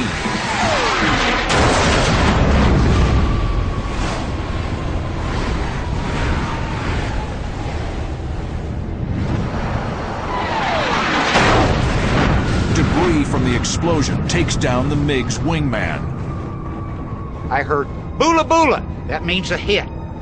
And at the same time I looked out, here goes the Sparrow missile across my starboard wing from old Batman that was in the back. Batson's missile strikes the second MiG element.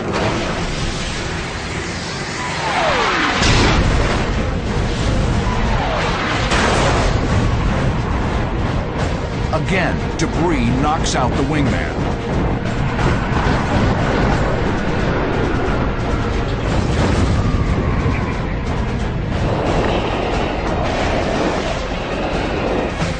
The Phantom pilots have struck an historic blow. The war's first kills of North Vietnamese MiGs. They will later get official credit for 2 kills, with 1 damaged. The victory was achieved by the men of a remarkable carrier, the USS Midway. Its proud history began in the months following World War II.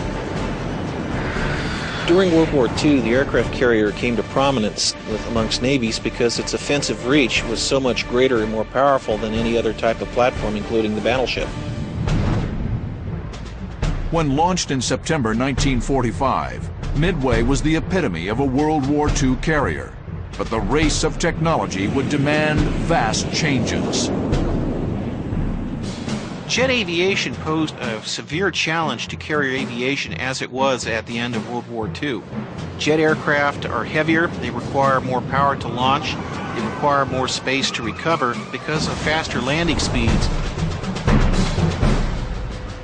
In 1955, Midway was rebuilt with several jet-age innovations. The steam catapult to launch heavier aircraft, mirrored landing lights, and an angled deck. But it wasn't until March of 1965 in the Vietnam War that the Midway first saw combat. The cruise only lasted 9 months, but it became clear Midway again needed upgrades to accommodate the rigors of an air war over Indochina. She was decommissioned in February 1966 and spent the next 4 years undergoing the most extensive modernization effort the Navy had attempted up to that time. After a 4-year rebuild on the Midway, the Navy got a brand new carrier out of the deal. She went from a 2.8-acre flight deck to nearly 4 acres in flight deck. She could handle any of the aircraft that were currently on the Navy's drawing boards and was able to operate for extended periods of time and function every bit as efficiently as her large deck sisters. Midway is again ready to do battle over North Vietnam.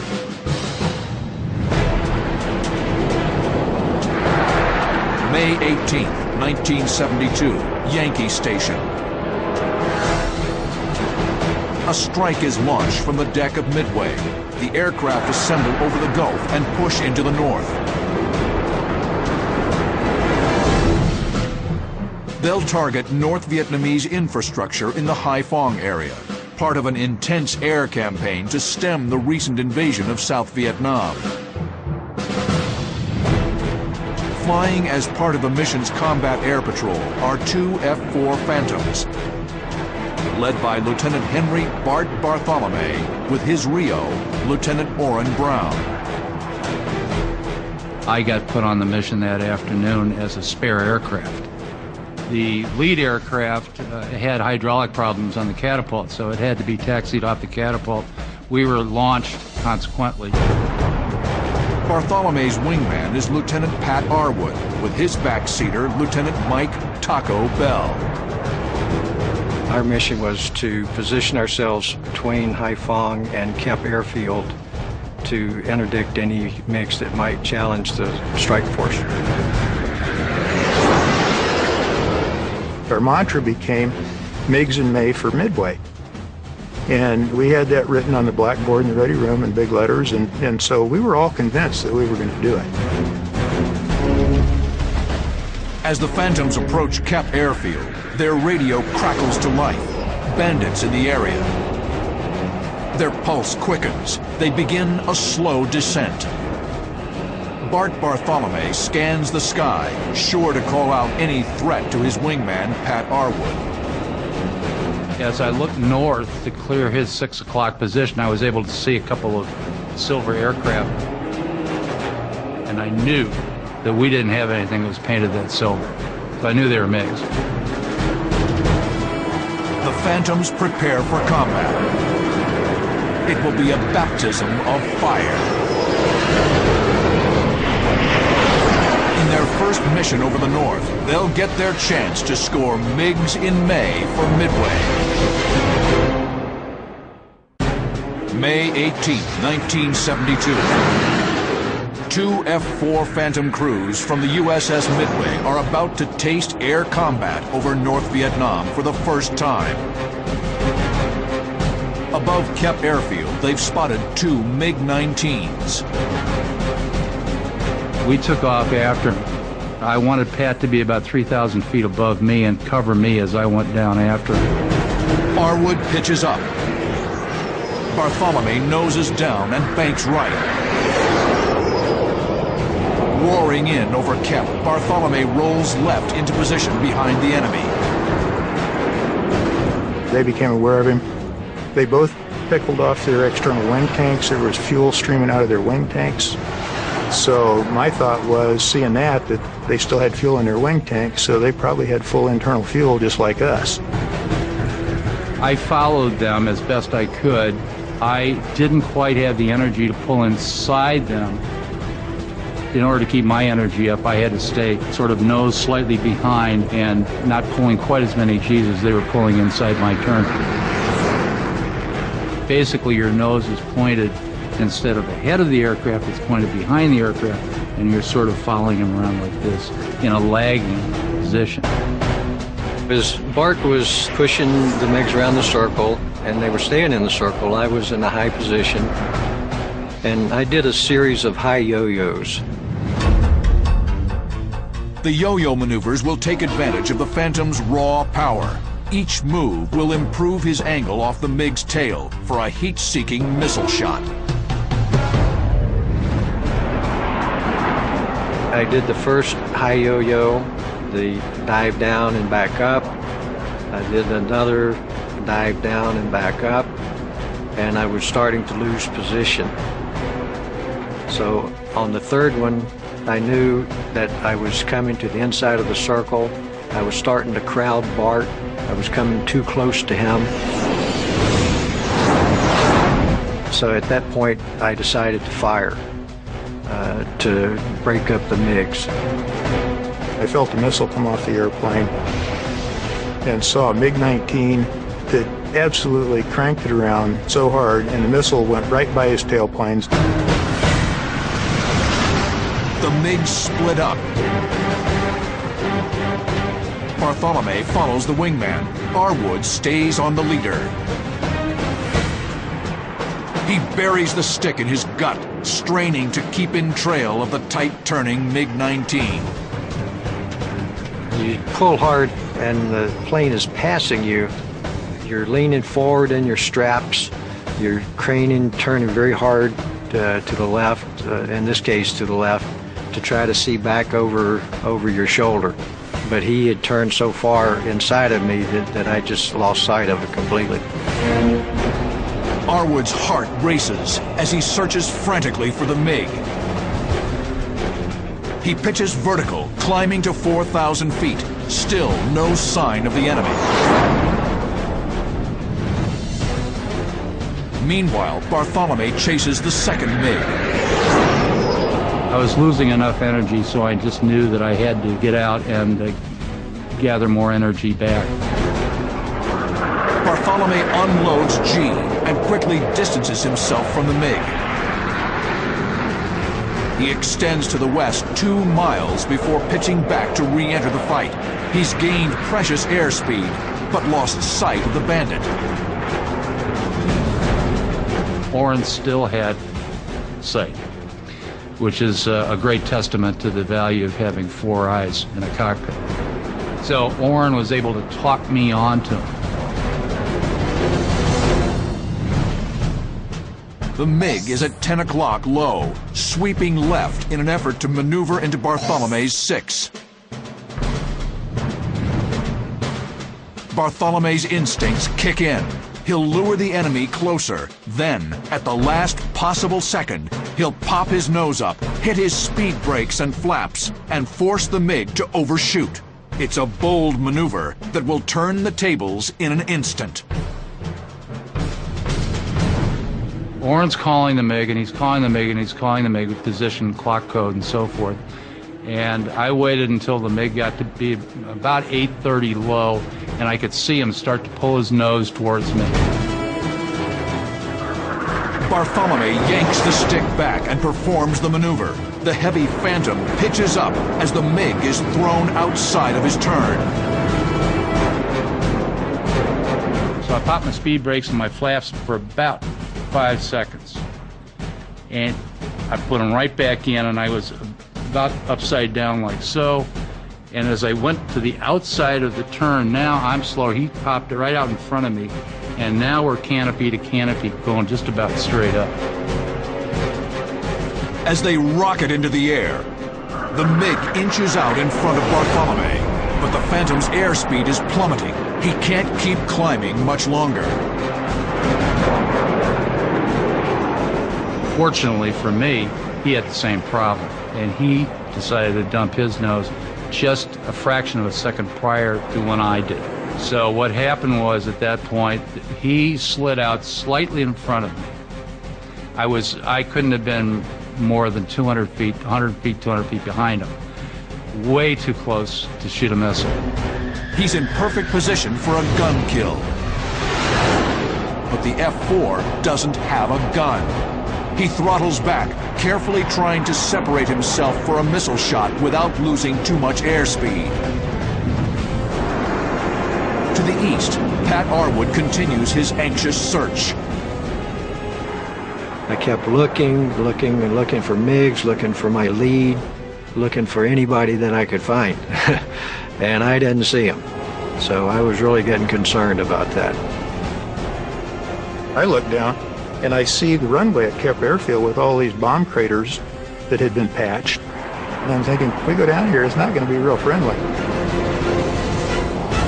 Finally, at 8 o'clock low, Arwood spots the MiG. His enemy rocks back and forth, apparently searching for the Americans.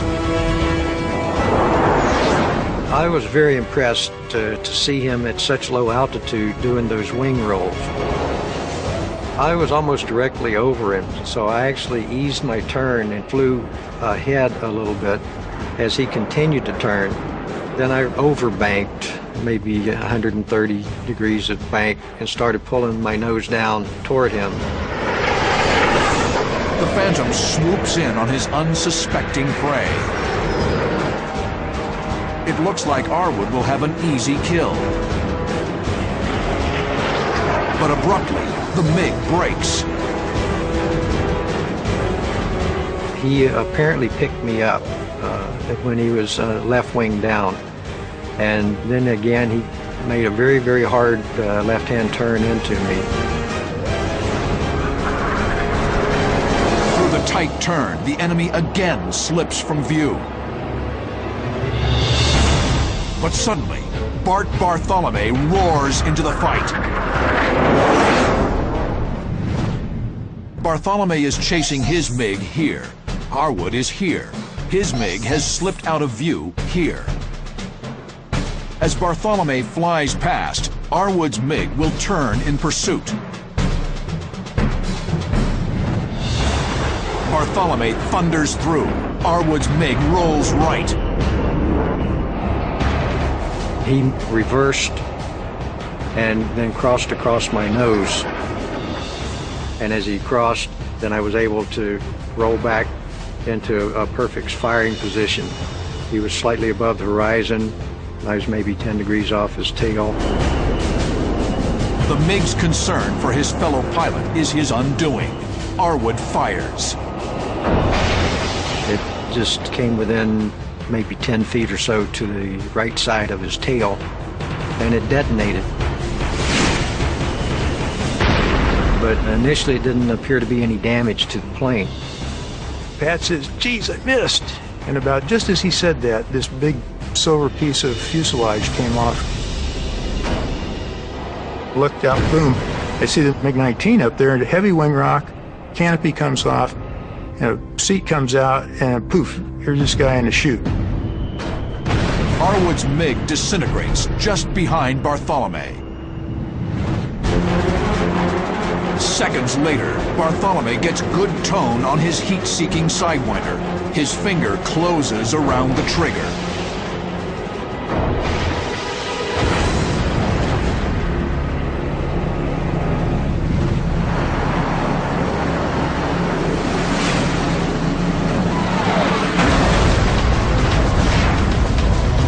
Incredibly, on their first mission over the north, Bartholomew and Arwood have scored MiGs in May for the Midway.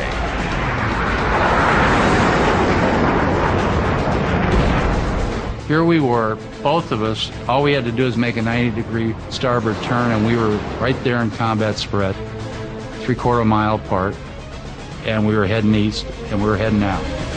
The MiG killers beat a hasty retreat to the Gulf of Tonkin. The MiG kills are only a small part of Midway's contribution to the air war over Vietnam on its third combat cruise. Flying off its deck, F-4 Phantoms, A-6 Intruders, and A-7 Corsairs mined key harbors, struck petroleum reserves, and destroyed key infrastructure targets in the north. The advantage of having the carriers operating in the Gulf of Tonkin was that you were able to take an entire air group and send a couple of dozen aircraft against a single target relatively close to where that target was.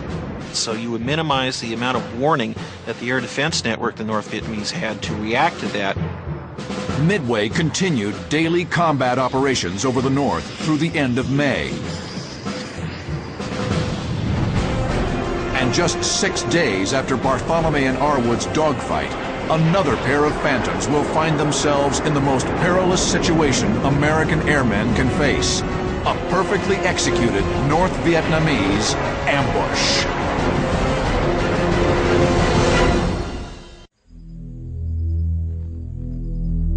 May 23rd, 1972.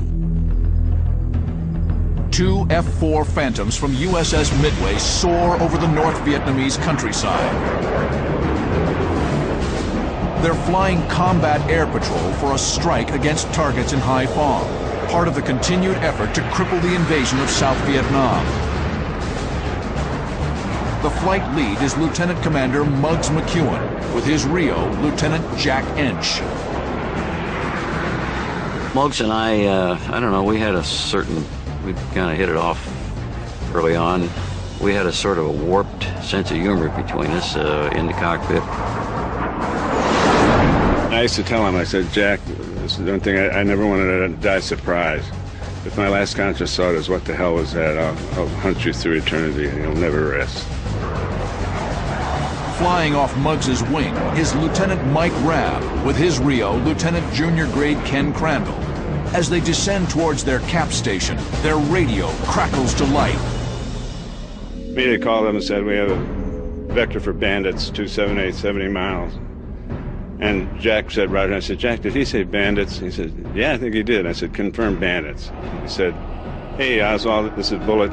Can you confirm bandits? He said, Roger, I confirm bandits. You're clear to arm, clear to fire. That's the defining moment of a fighter pilot. Muggs adjusts his heading and moves toward the bandits, maintaining airspeed in minimum afterburner to conserve fuel. But their flight path takes them into the heart of enemy airspace, directly over Kep Airfield. I can remember thinking to myself, man, this wasn't in our game plan. I don't think I like this very much. Suddenly, Muggs gets a visual on the bandits. MiG-19s. I looked down, and on the glint of the cartridge down low were two airplanes coming at us. And so I said, tally out 200 ridgeline, 7 miles. And Jack says, let's get them. I'm right behind you. In combat spread, the Phantoms merge head-on with the MiGs. Ground clutter prevents any radar lock. This dogfight will be decided the old-fashioned way. Fearless, the enemy streaks through the American formation. We had our fangs out, and oh boy, here's a quick kill. We're going to get these guys. Muggs calls for a cross-turn. You pull up and then you go this vertically and come back. It's a way of reversing course, and then you can keep your eye on the target. Muggs goes high. Rab goes low. But just as they enter the maneuver, disaster. Halfway through the turn, it was raining MiGs. 4 MiG-17s scream in, directly towards them. I said, oh, God. That's when I said they just called the bet and raised us about 4. And I said, well, Jack, let's go. And I said, it's going to be homicide. The Soviet-built MiG-17 is a swift and formidable opponent in close-quarters combat. At low speed, it can easily outturn the Navy F-4 Phantoms. The Americans are here. The MiG-17s are in a diving attack here, trying to hit the Phantoms while they're busy chasing the MiG-19s here.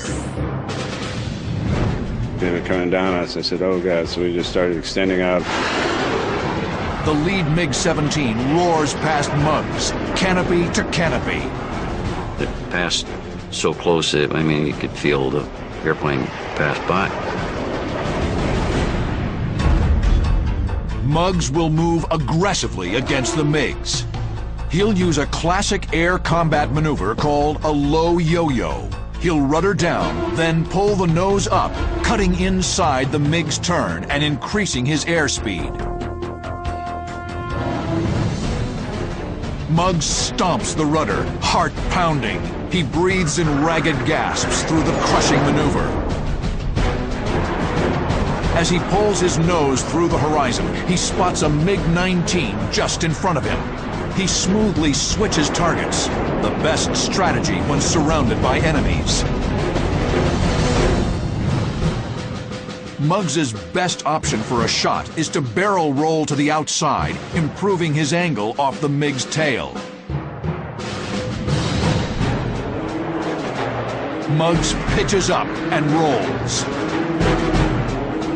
He skillfully coordinates the stick, rudder, and throttles as he rolls again. But suddenly, everything changes. I saw a MiG-17 back at our 8 o'clock. And it wasn't shooting yet. It was coming up there, but he was gaining ground on us. So I told Muggs, I says, we got one at 8 o'clock, and he's starting to be a threat. We had this working relationship where I said, Jack, don't ever tell me break right or break left. Or you just tell me what's back there. I do the pilot stuff, you do the RO stuff. The MiG on their tail begins to pull lead. The enemy's heavy cannon looms menacingly. Muggs is too low to dive away. The North Vietnamese pilot has him cornered. May 23rd, 1972. F-4 Phantom pilot Muggs McEwen and his Rio, Jack Ench, are staring down the barrel of a gun. A MiG-17 locked on their tail. And I said, okay, that's it, Jack. Somebody's going to walk home. It's not going to be us. Desperate times call for desperate measures. Muggs has a patented last-ditch maneuver for just this situation. He'll apply full forward stick and bottom rudder. Then, just as the enemy tries to compensate for the move, he'll pull hard back and boot top rudder. For a moment, the F-4 will depart or become uncontrollable and backflip. Muggs jams the stick forward and stomps the left rudder pedal, then pulls hard back. The F-4 tumbles. It's a maneuver as spectacular as it is gutsy, the domain of only the greatest fighter pilots. We departed the airplane at about 1,500 feet, and it tumbled end over end, and Jack is saying, "What the hell are you doing?" I'm trying to keep my eye on this MiG, and all of a sudden, I'm being thrown around in the cockpit, and I'm what are you doing up there? Then all of a sudden, the airplane scooped out, and he was in control again, and I'm looking back, and I finally got my eyes back there looking, where's that MiG? And it's gone. And he said, there's one right in front of us. The astonished North Vietnamese pilot has been forced out in front of Muggs and Ench. Muggs gets good tone on his Sidewinder missile and fires.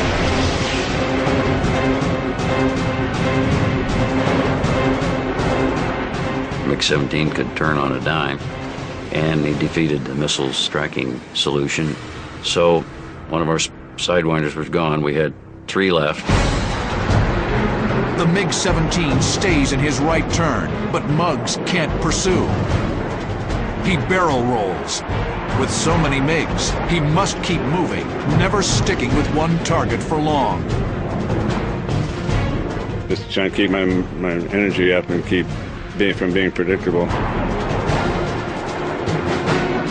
Muggs rolls out with another MiG-17 just off his nose.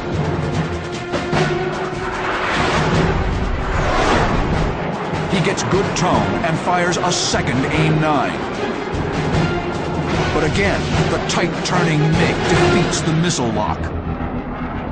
This time, you know, well, this is probably on TV, so we won't say the words we were saying in the cockpit, but we were very frustrated at this point. I said, "You're not going to give it to me, are you, God? We're going to have to go home and tell everybody making excuses how we missed 4 MiGs."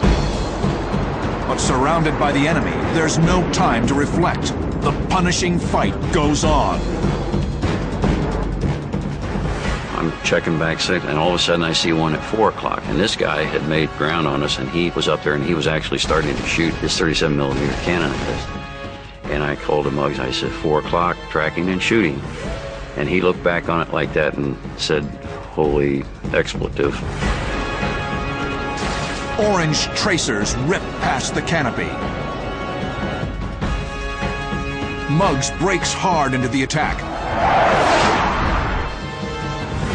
When suddenly, the MiG ceases fire.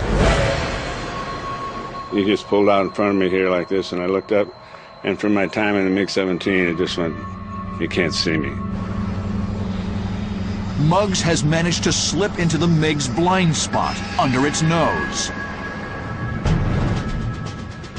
To turn the tables, he'll chop the throttle, push forward on the stick, and open the speed brakes. The gut-wrenching negative G maneuver and loss of speed will force the MiG out in front of him. It's another brilliant move by a brilliant pilot.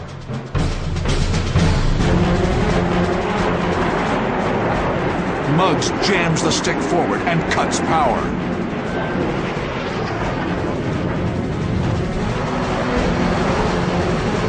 The Bandit screams by in front of the Phantom.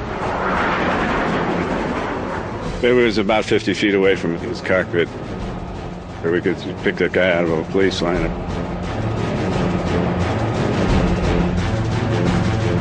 The MiG noses down and rolls back and forth in an apparent effort to reacquire the elusive American.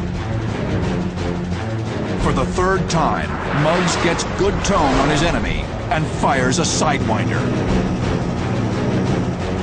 He broke into the missile. I thought, oh God, we missed again. And I was feeling the depths of despair, and all of a sudden his tail came off. I saw the missile go by the airplane, and I saw it go off, and I think it was proximity fuse.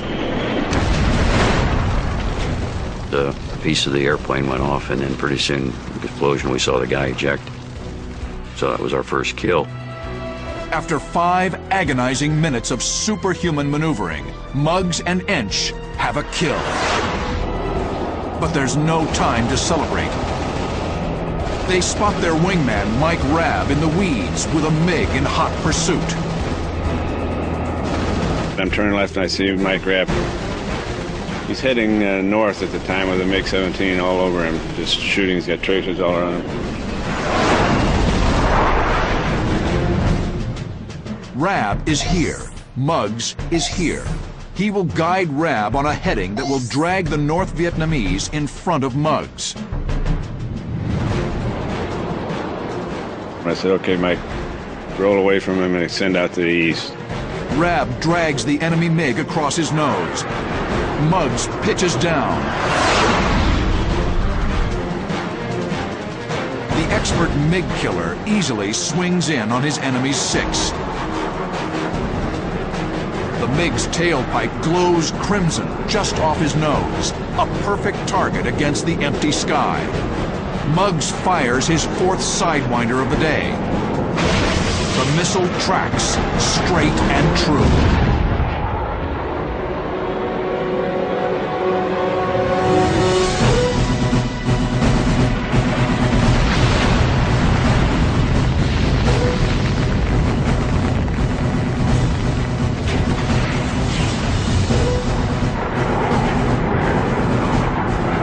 We were euphoric in the cockpit, looking at us soaking wet from sweat and drinking all the water we had and pounding on the canopy going, we realize what we just did. We got two big guns. The rest of the MiGs have bugged out. They've lost their nerve in the face of such determined warriors. Euphoric, the Americans head back to the Midway. But the fighting isn't over. Before the conflict ends, the enemy will strike over water and bring the war to the Midway.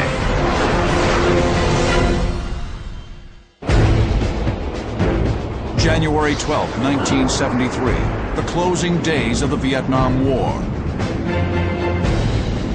2 Navy Phantoms catapult from Midway into an overcast sky. They're flying BARCAP, a barrier combat air patrol between the coast of North Vietnam and Midway. They'll intercept any MiGs that head out over the water towards American ships in the Gulf. Flying lead is Lieutenant Vic Kovaleski and his Rio, Jim Wise. Flying off his wing is Lieutenant Pat Arwood with his Rio, Ensign Lynn Oates. They arrive on station, and after a short time, the air controller breaks in over the radio. There's a bandit airborne, heading straight for Midway. It was a real threat to the Midway, not only MiGs, but even surface craft to come out to challenge the carrier, because it would be quite a prize to sink or damage the Midway. Now, she did have some point defense systems at the time, such as a surface-to-air missile defense battery. But just as in the Second World War, the primary defense for an aircraft carrier is her own embarked fighters.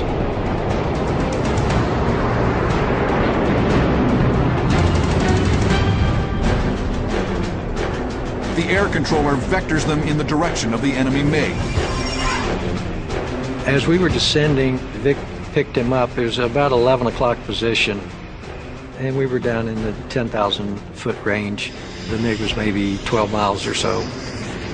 The MiG is heading toward the Americans. At 2 miles, the North Vietnamese spots the big Phantoms and makes an about face.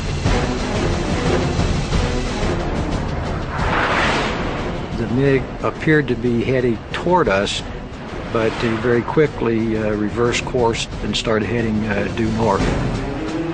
The communist pilot is in no mood to fight.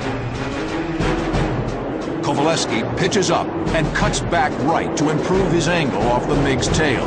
The powerful Phantom closes on its prey.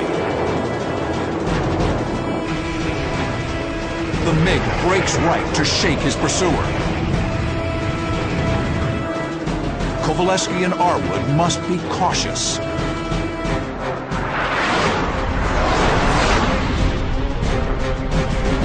Kowaleski closes to missile range.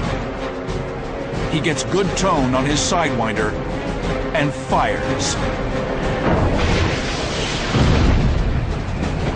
Dick's first missile detonated by the tail. I'm sure that the MiG pilot knew that he was damaged, and it was probably more damage than we realized from a distance.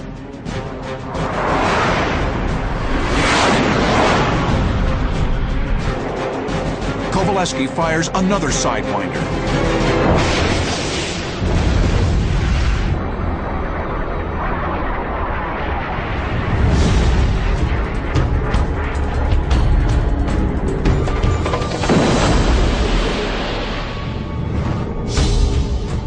When the second missile flew up the tailpipe and it exploded, the MiG pitched up violently into a 90-degree vertical position and just virtually stopped and rolled off to the right-hand side and then plummeted into the water.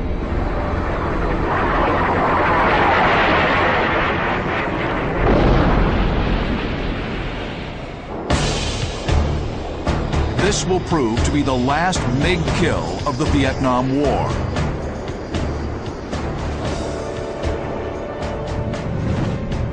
On January 27, 1973, the Paris Peace Accords are signed, and American involvement in the Vietnam War comes to an end. Between 1965 and 1973, America claimed over 200 MiGs, 8 of which were downed by pilots of the USS Midway. Midway had the benefit in providing the platform from which the very first and the very last confirmed MiG kills in the entire Vietnam War were scored. Midway served throughout the Cold War, modernized again in 1986 and equipped with the new F-18 Hornet. She goes into combat for the last time in January 1991 as flagship of the Arabian Gulf Battle Force. During 43 days of combat, Midway flies 3,339 combat sorties, averaging 121 per day, delivering 2,000 tons of bombs and missiles on enemy targets. It is a stunning achievement and Midway's swan song. In 1991, right after the successful conclusion of Operation Desert Storm, it was decided that the Midway would be retired a few years ahead of schedule.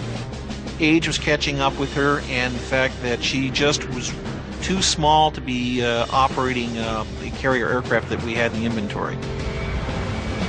After 47 years of service, Midway is decommissioned at Naval Air Station North Island, San Diego, April 11, 1992. As testament to her proud service in Vietnam and the Persian Gulf, she was spared the scrapyard. It is now a museum in San Diego and is available for public viewing to look at a ship that basically was a milestone in carrier aviation history. It is a fitting legacy for the men and women who served on Midway and the bold airmen who launched from her deck. Men who flew into hostile skies, faced determined and skilled opponents,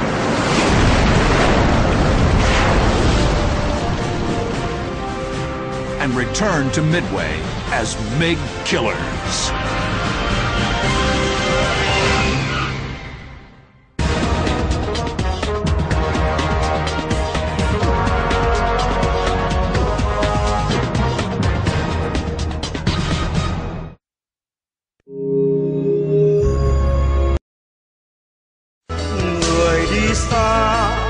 Trong niềm đau chất ngất, lối xưa không về, hẹn hò đành đơn sai. Ôi người đi chiều sơn la, mưa rơi nhòa nước mắt. Người đi xa trong niềm đau chất ngất, lối xưa không về, hẹn hò đành đơn sai.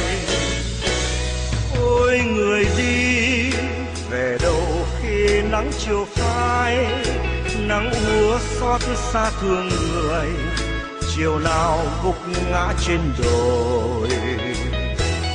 Chim ru nhau về rừng du anh ngủ mãi, hình hài tan theo cỏ cháy, với người kiệt sức buông tay. Anh ở đây, anh ở đây, sao vẫn còn ở đây. Trong suốt 21 năm chinh chiến, chúng ta đã có hàng ngàn bài tình ca và khúc quân hành cho những người lính. Nhưng có rất ít những bài ca trong đoạn trường tù đầy gian khổ. Bài Anh ở đây của Trung tá Vũ Văn Sâm, tức nhạc sĩ Thục Vũ, đã được sáng tác ở trại tù Long Giao. Khi bị đưa ra trại tù miền Bắc, Trung tá Vũ Văn Sâm đã chết ở ngoài đó. Nhạc sĩ Vũ Đức Nghiêm đã viết thêm lời hai cho bài ca. Sau này vào thập niên 90, vợ con Trung tá Vũ Văn Sâm đã tìm ra mộ của ông, đã cải táng và đem di hài vào Sài Gòn. Nhưng linh hồn của Thục Vũ vẫn còn mãi mãi ở lại với bạn bè qua lời ca Anh ở đây mà quý vị vừa nghe trên đây. Trong không chiến, một đồng quân thấp thoáng, núi cây rừng, lặng tiếng nghe. Thì tháng 7 thì tôi hai vợ chồng tôi đi trình diện và để bị bắt đi học tập cải tạo hết, cho nên là vợ xa chồng, cha xa con, mẹ xa con, thì cái cảnh đó gia đình tôi tan nát hết. Tôi là Nguyễn Đình Tạo, ở tù 9 năm, từ Nam từ Long Giao ra Bắc và từ Bắc vô Trung, tức là chạy Thanh Chương Nghệ Tĩnh, rồi từ Thanh Chương Nghệ Tĩnh trở về Z30A. Tôi là Vũ Đức Nghiêm, cựu trung tá quân lực Việt Nam Cộng Hòa. Khi giặc Cộng chiếm miền Nam thì chúng tôi bị đi tù 13 năm, ra khỏi nhà tù ngày 1 tháng 9 năm 88. Thì cái lúc mà mất nước thì chúng tôi theo lời của Cộng sản thì đi học tập chừng nửa tháng rồi về thôi. Rồi chị học có nửa tháng thôi sao? Dạ, nửa tháng rồi tiếp nửa tháng, rồi cứ vậy thôi. Người ta được biết bác là nhà thơ Hà Thượng Nhân, nhưng mà tên thật bác là gì? Phạm Xuân Vinh. Phạm Xuân Vinh, Hà Thượng Nhân. Năm nay thì thưa bác được bao nhiêu tuổi rồi? Tôi 90 tuổi rồi. 90 tuổi. Thì bác qua Hoa Kỳ năm nào? Tôi sang năm Hoa Kỳ năm 1990. 90. Lúc bây giờ 80 mấy rồi. Thế tức là bác đi HO mấy?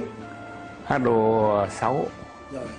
Là tôi ở lại cũng giống như nhiều người khác, có thể vì hoàn cảnh này hay hoàn cảnh khác là mình không đi cho tới lúc cộng sản vào tới nơi thì có mặt ở mình ở đó. Mình cũng không lấy gì làm tiếc, là bởi vì trong bao nhiêu năm ở tù cũng học được nhiều lắm, học được cái tình người, học được cái sự mà kêu khổ sở, nhìn thấy rõ những người cộng sự với mình, họ cực khổ như thế nào thì mình cũng chia phần cực khổ với họ, thành ra tôi không có hối tiếc gì cả. Anh em tôi là những người ở lại, cũng đi tù, cũng ra Bắc vào Nam, từng in chân nơi nghĩa lộ văn bản, tưới mồ hôi xuống Hà Tây Thanh Hóa. Lũ chúng tôi không phải vài ba đứa, có hàng ngàn, hàng vạn kẻ bại vong, đem oan khiên ra giữa nước sông Hồng, mang uất hận chút lên rừng Yên Bái. Đứa gục xuống bón cây rừng Bắc Thái, cho lá xanh, cho rừng cỗi đơm hoa. Đứa truyền giao chính nghĩa khắp Nam Hà, cho lẽ phải sáng bừng trong đêm tối. Sức chúng tôi cũng mỏi mòn vì đói. Kiếp lưu đày quên hết cả nhân sinh, tiếc nuối gì đâu những buổi đăng trình. Nuốt tủi nhục ôm riêng mình hệ lụy. Khi xa cơ trong kiếp sơn đầu khiếu, có ai đem thành bại luận anh hùng.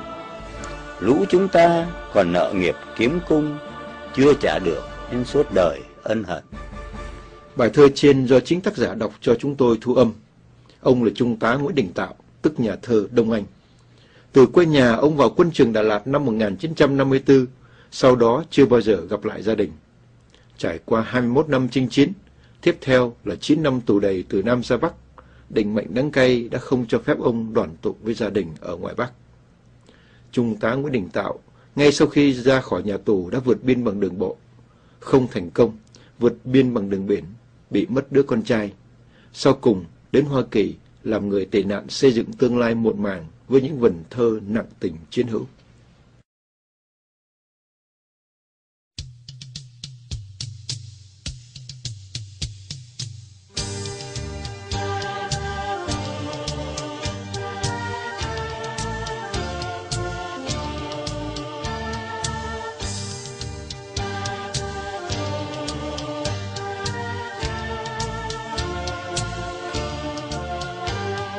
Giặc từ miền Bắc vô đây, bàn tay như màu đồng bào. Giặc từ miền Bắc vô đây, bàn tay như màu anh nghe. Hận thù đó cất cao trong lòng người, hận thù đó khắc sâu trong lòng tôi, lòng anh. Giặc từ miền Bắc vô đây, bàn tay chứng kích hận thù. Giặc từ miền Bắc vô đây, bàn tay giết chóc hôi tanh. Giặc thù đó xâm lăng, giặc thù đó bạo tạc, giặc thù đó giết hại dân thành, đốt phá quê hương. Ôi vùng Chỉ Thiên an lòng, vùng Tam Biên lửa máu, từ vực sâu hận thù. Dòng máu đỏ da vàng trên đất nghèo nàn đã đổ vì ai? Vì giặc thù đốt phá quê hương ta, vì giặc thù bắt giết đồng bào ta, vì giặc thù còn đó, vì giặc thù còn đó. Anh em ơi vùng lên dưới bao tang, anh em ơi vùng lên dưới sông Lam. Anh em ơi nếu có còn ta mới còn tự do là còn cơn no.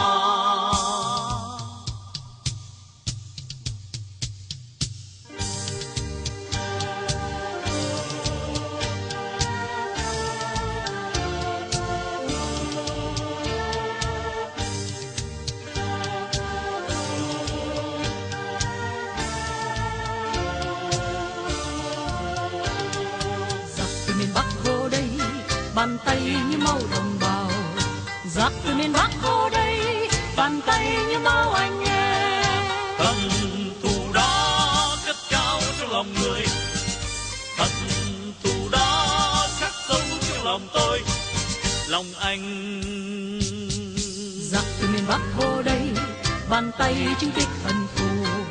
Giặc từ miền Bắc vô đây, bàn tay giết chóc hôi tanh. Giặc thù đó xâm lăng, giặc thù đó bạo tàn, giặc thù đó giết hại dân lành, đốt phá quê hương. Ôi vùng Chỉ Thiên an lòng, vùng Tam Biên lửa máu, từ vực sâu hận thù. Dòng máu đỏ da vàng trên đất nghèo nàn đã đổ vì ai? Vì giặc thù đốt phá quê hương ta, vì giặc thù bắt giết đồng bào ta, vì giặc thù còn đó, vì giặc thù còn đó. Anh em ơi vùng lên dưới bao tang, anh em ơi vùng lên dưới sông Lam. Anh em ơi nước nước còn ta mới còn tự do là còn cơm no.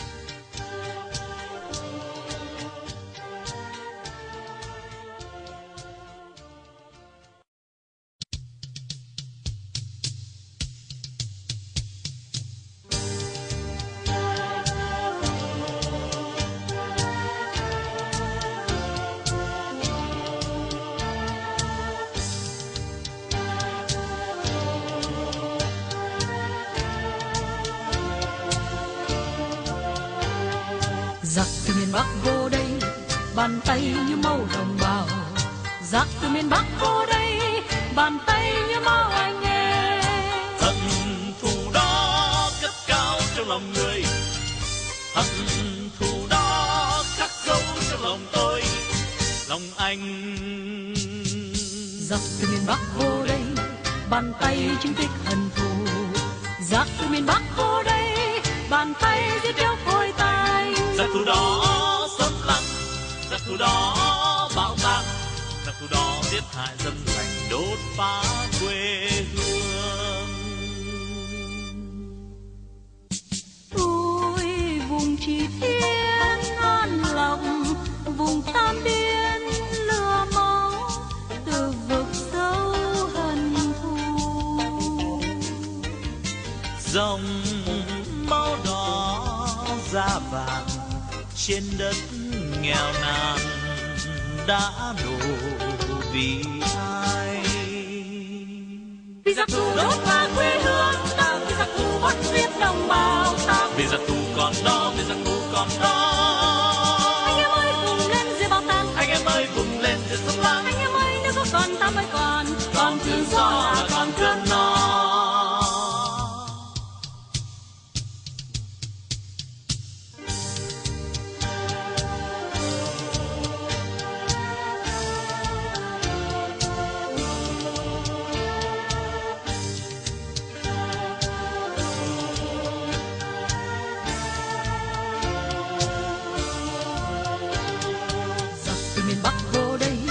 Bàn tay như màu đồng bào.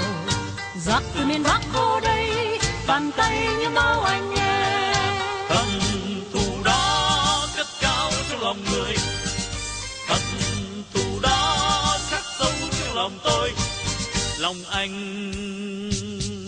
Giặc từ miền Bắc vô đây, bàn tay chứng tích hận thù.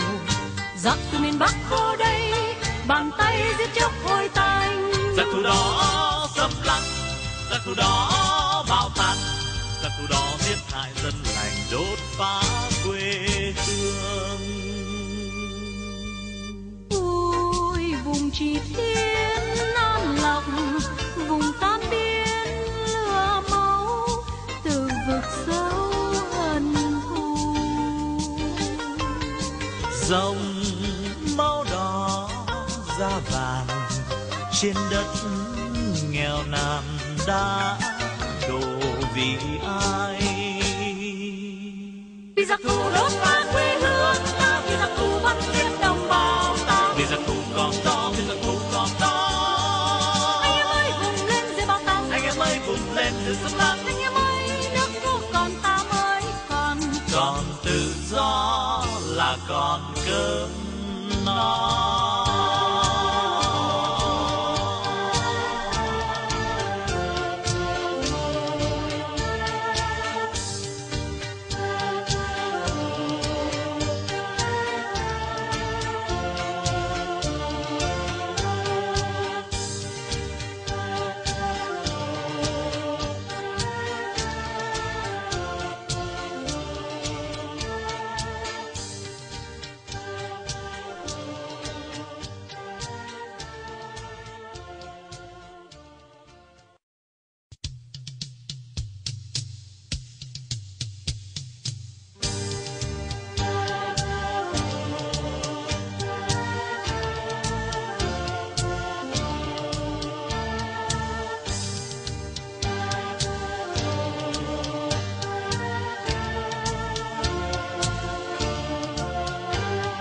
Giặc từ miền Bắc vô đây, bàn tay như màu đồng bào.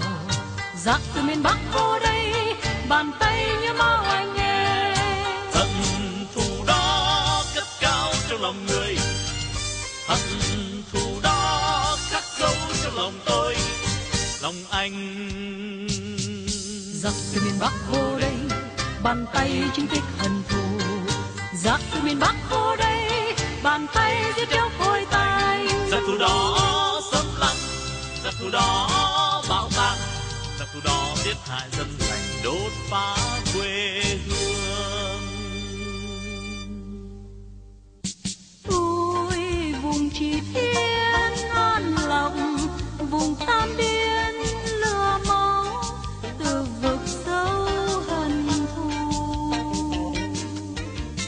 Dòng máu đỏ da vàng trên đất nghèo nàn đã đổ vì ai? Vì giặc thù đốt phá quê hương ta, vì giặc thù bắt giết đồng bào ta, vì giặc thù còn đó, vì giặc thù còn đó. Anh em ơi vùng lên diệt bạo tàng, anh em ơi vùng lên diệt xâm lăng. Anh em ơi nếu có còn ta mới còn tự do là còn cơn no.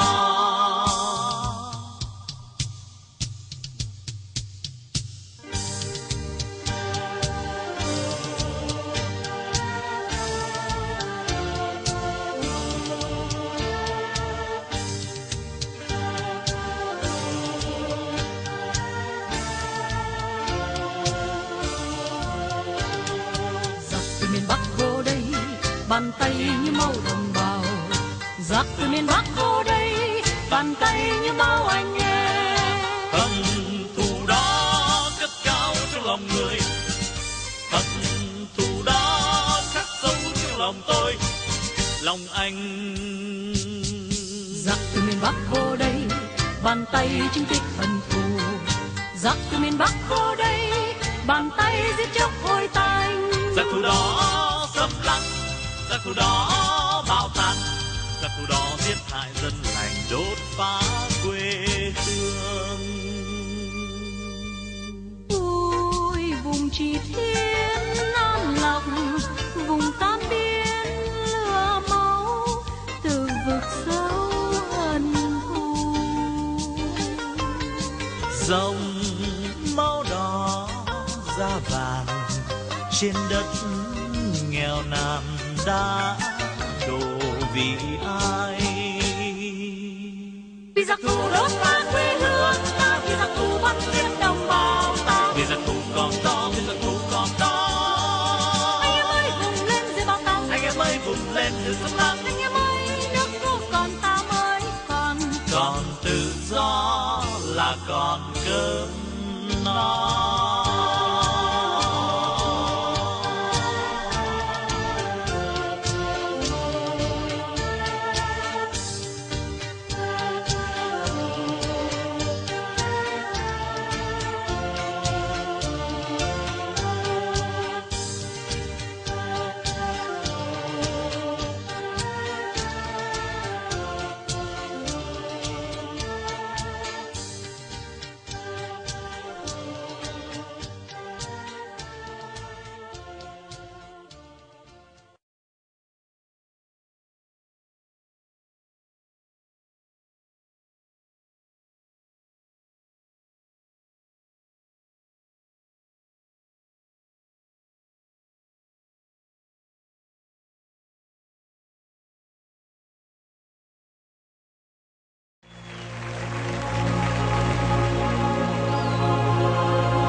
xâm lăng, ta thà chết chứ không hề lui, quyết không hề phản bội quê hương. Ta thà chết chứ không hề lui, quyết không hề phản bội quê hương.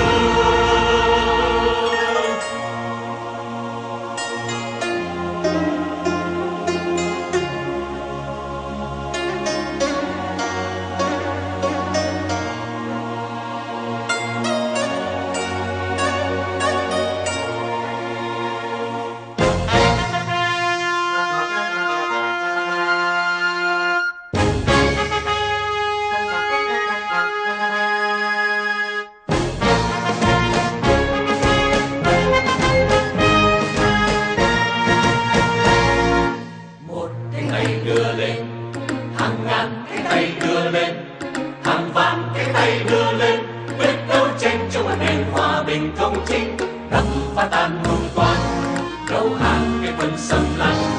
Hòa bình phải trong vinh quang, bên công lao bao sự hùng anh.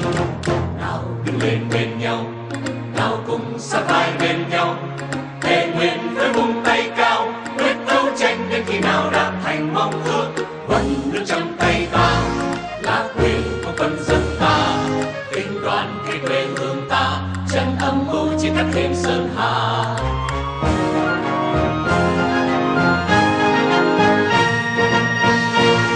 Quyết chiến, thề quyết chiến, quyết không cần hòa bình đem tôi, chẳng để hết ngôi chung quân bắt nước phong đô.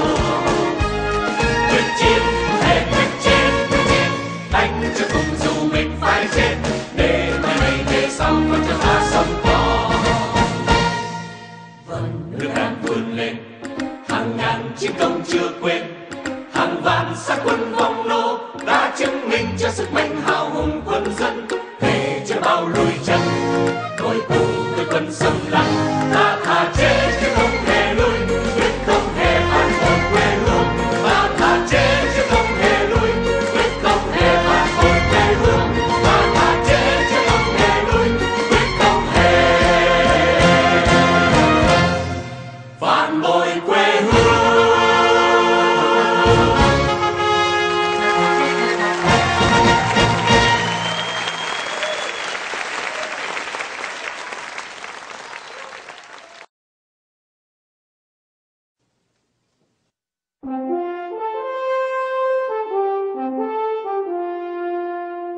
Này công dân ơi, đứng lên đáp lời sông núi, đồng lòng cùng đi xin biết gì làm sao, vì tương lai quốc dân cùng sống và cõi tinh, làm sao cho núi sông từ nay luôn vững bền, dù cho thấy phơi trên đường giao.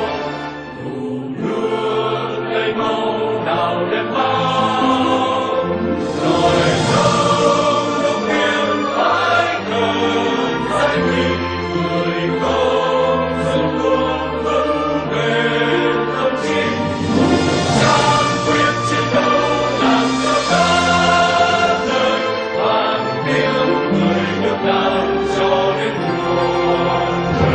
Công dân ơi, mau đi tận dưới cờ. Công dân ơi, mau làm cho cõi vầng hoa trời. Tàn phá kẻ vàng, ngòi nổ sương dần, nhìn năm không rơi làm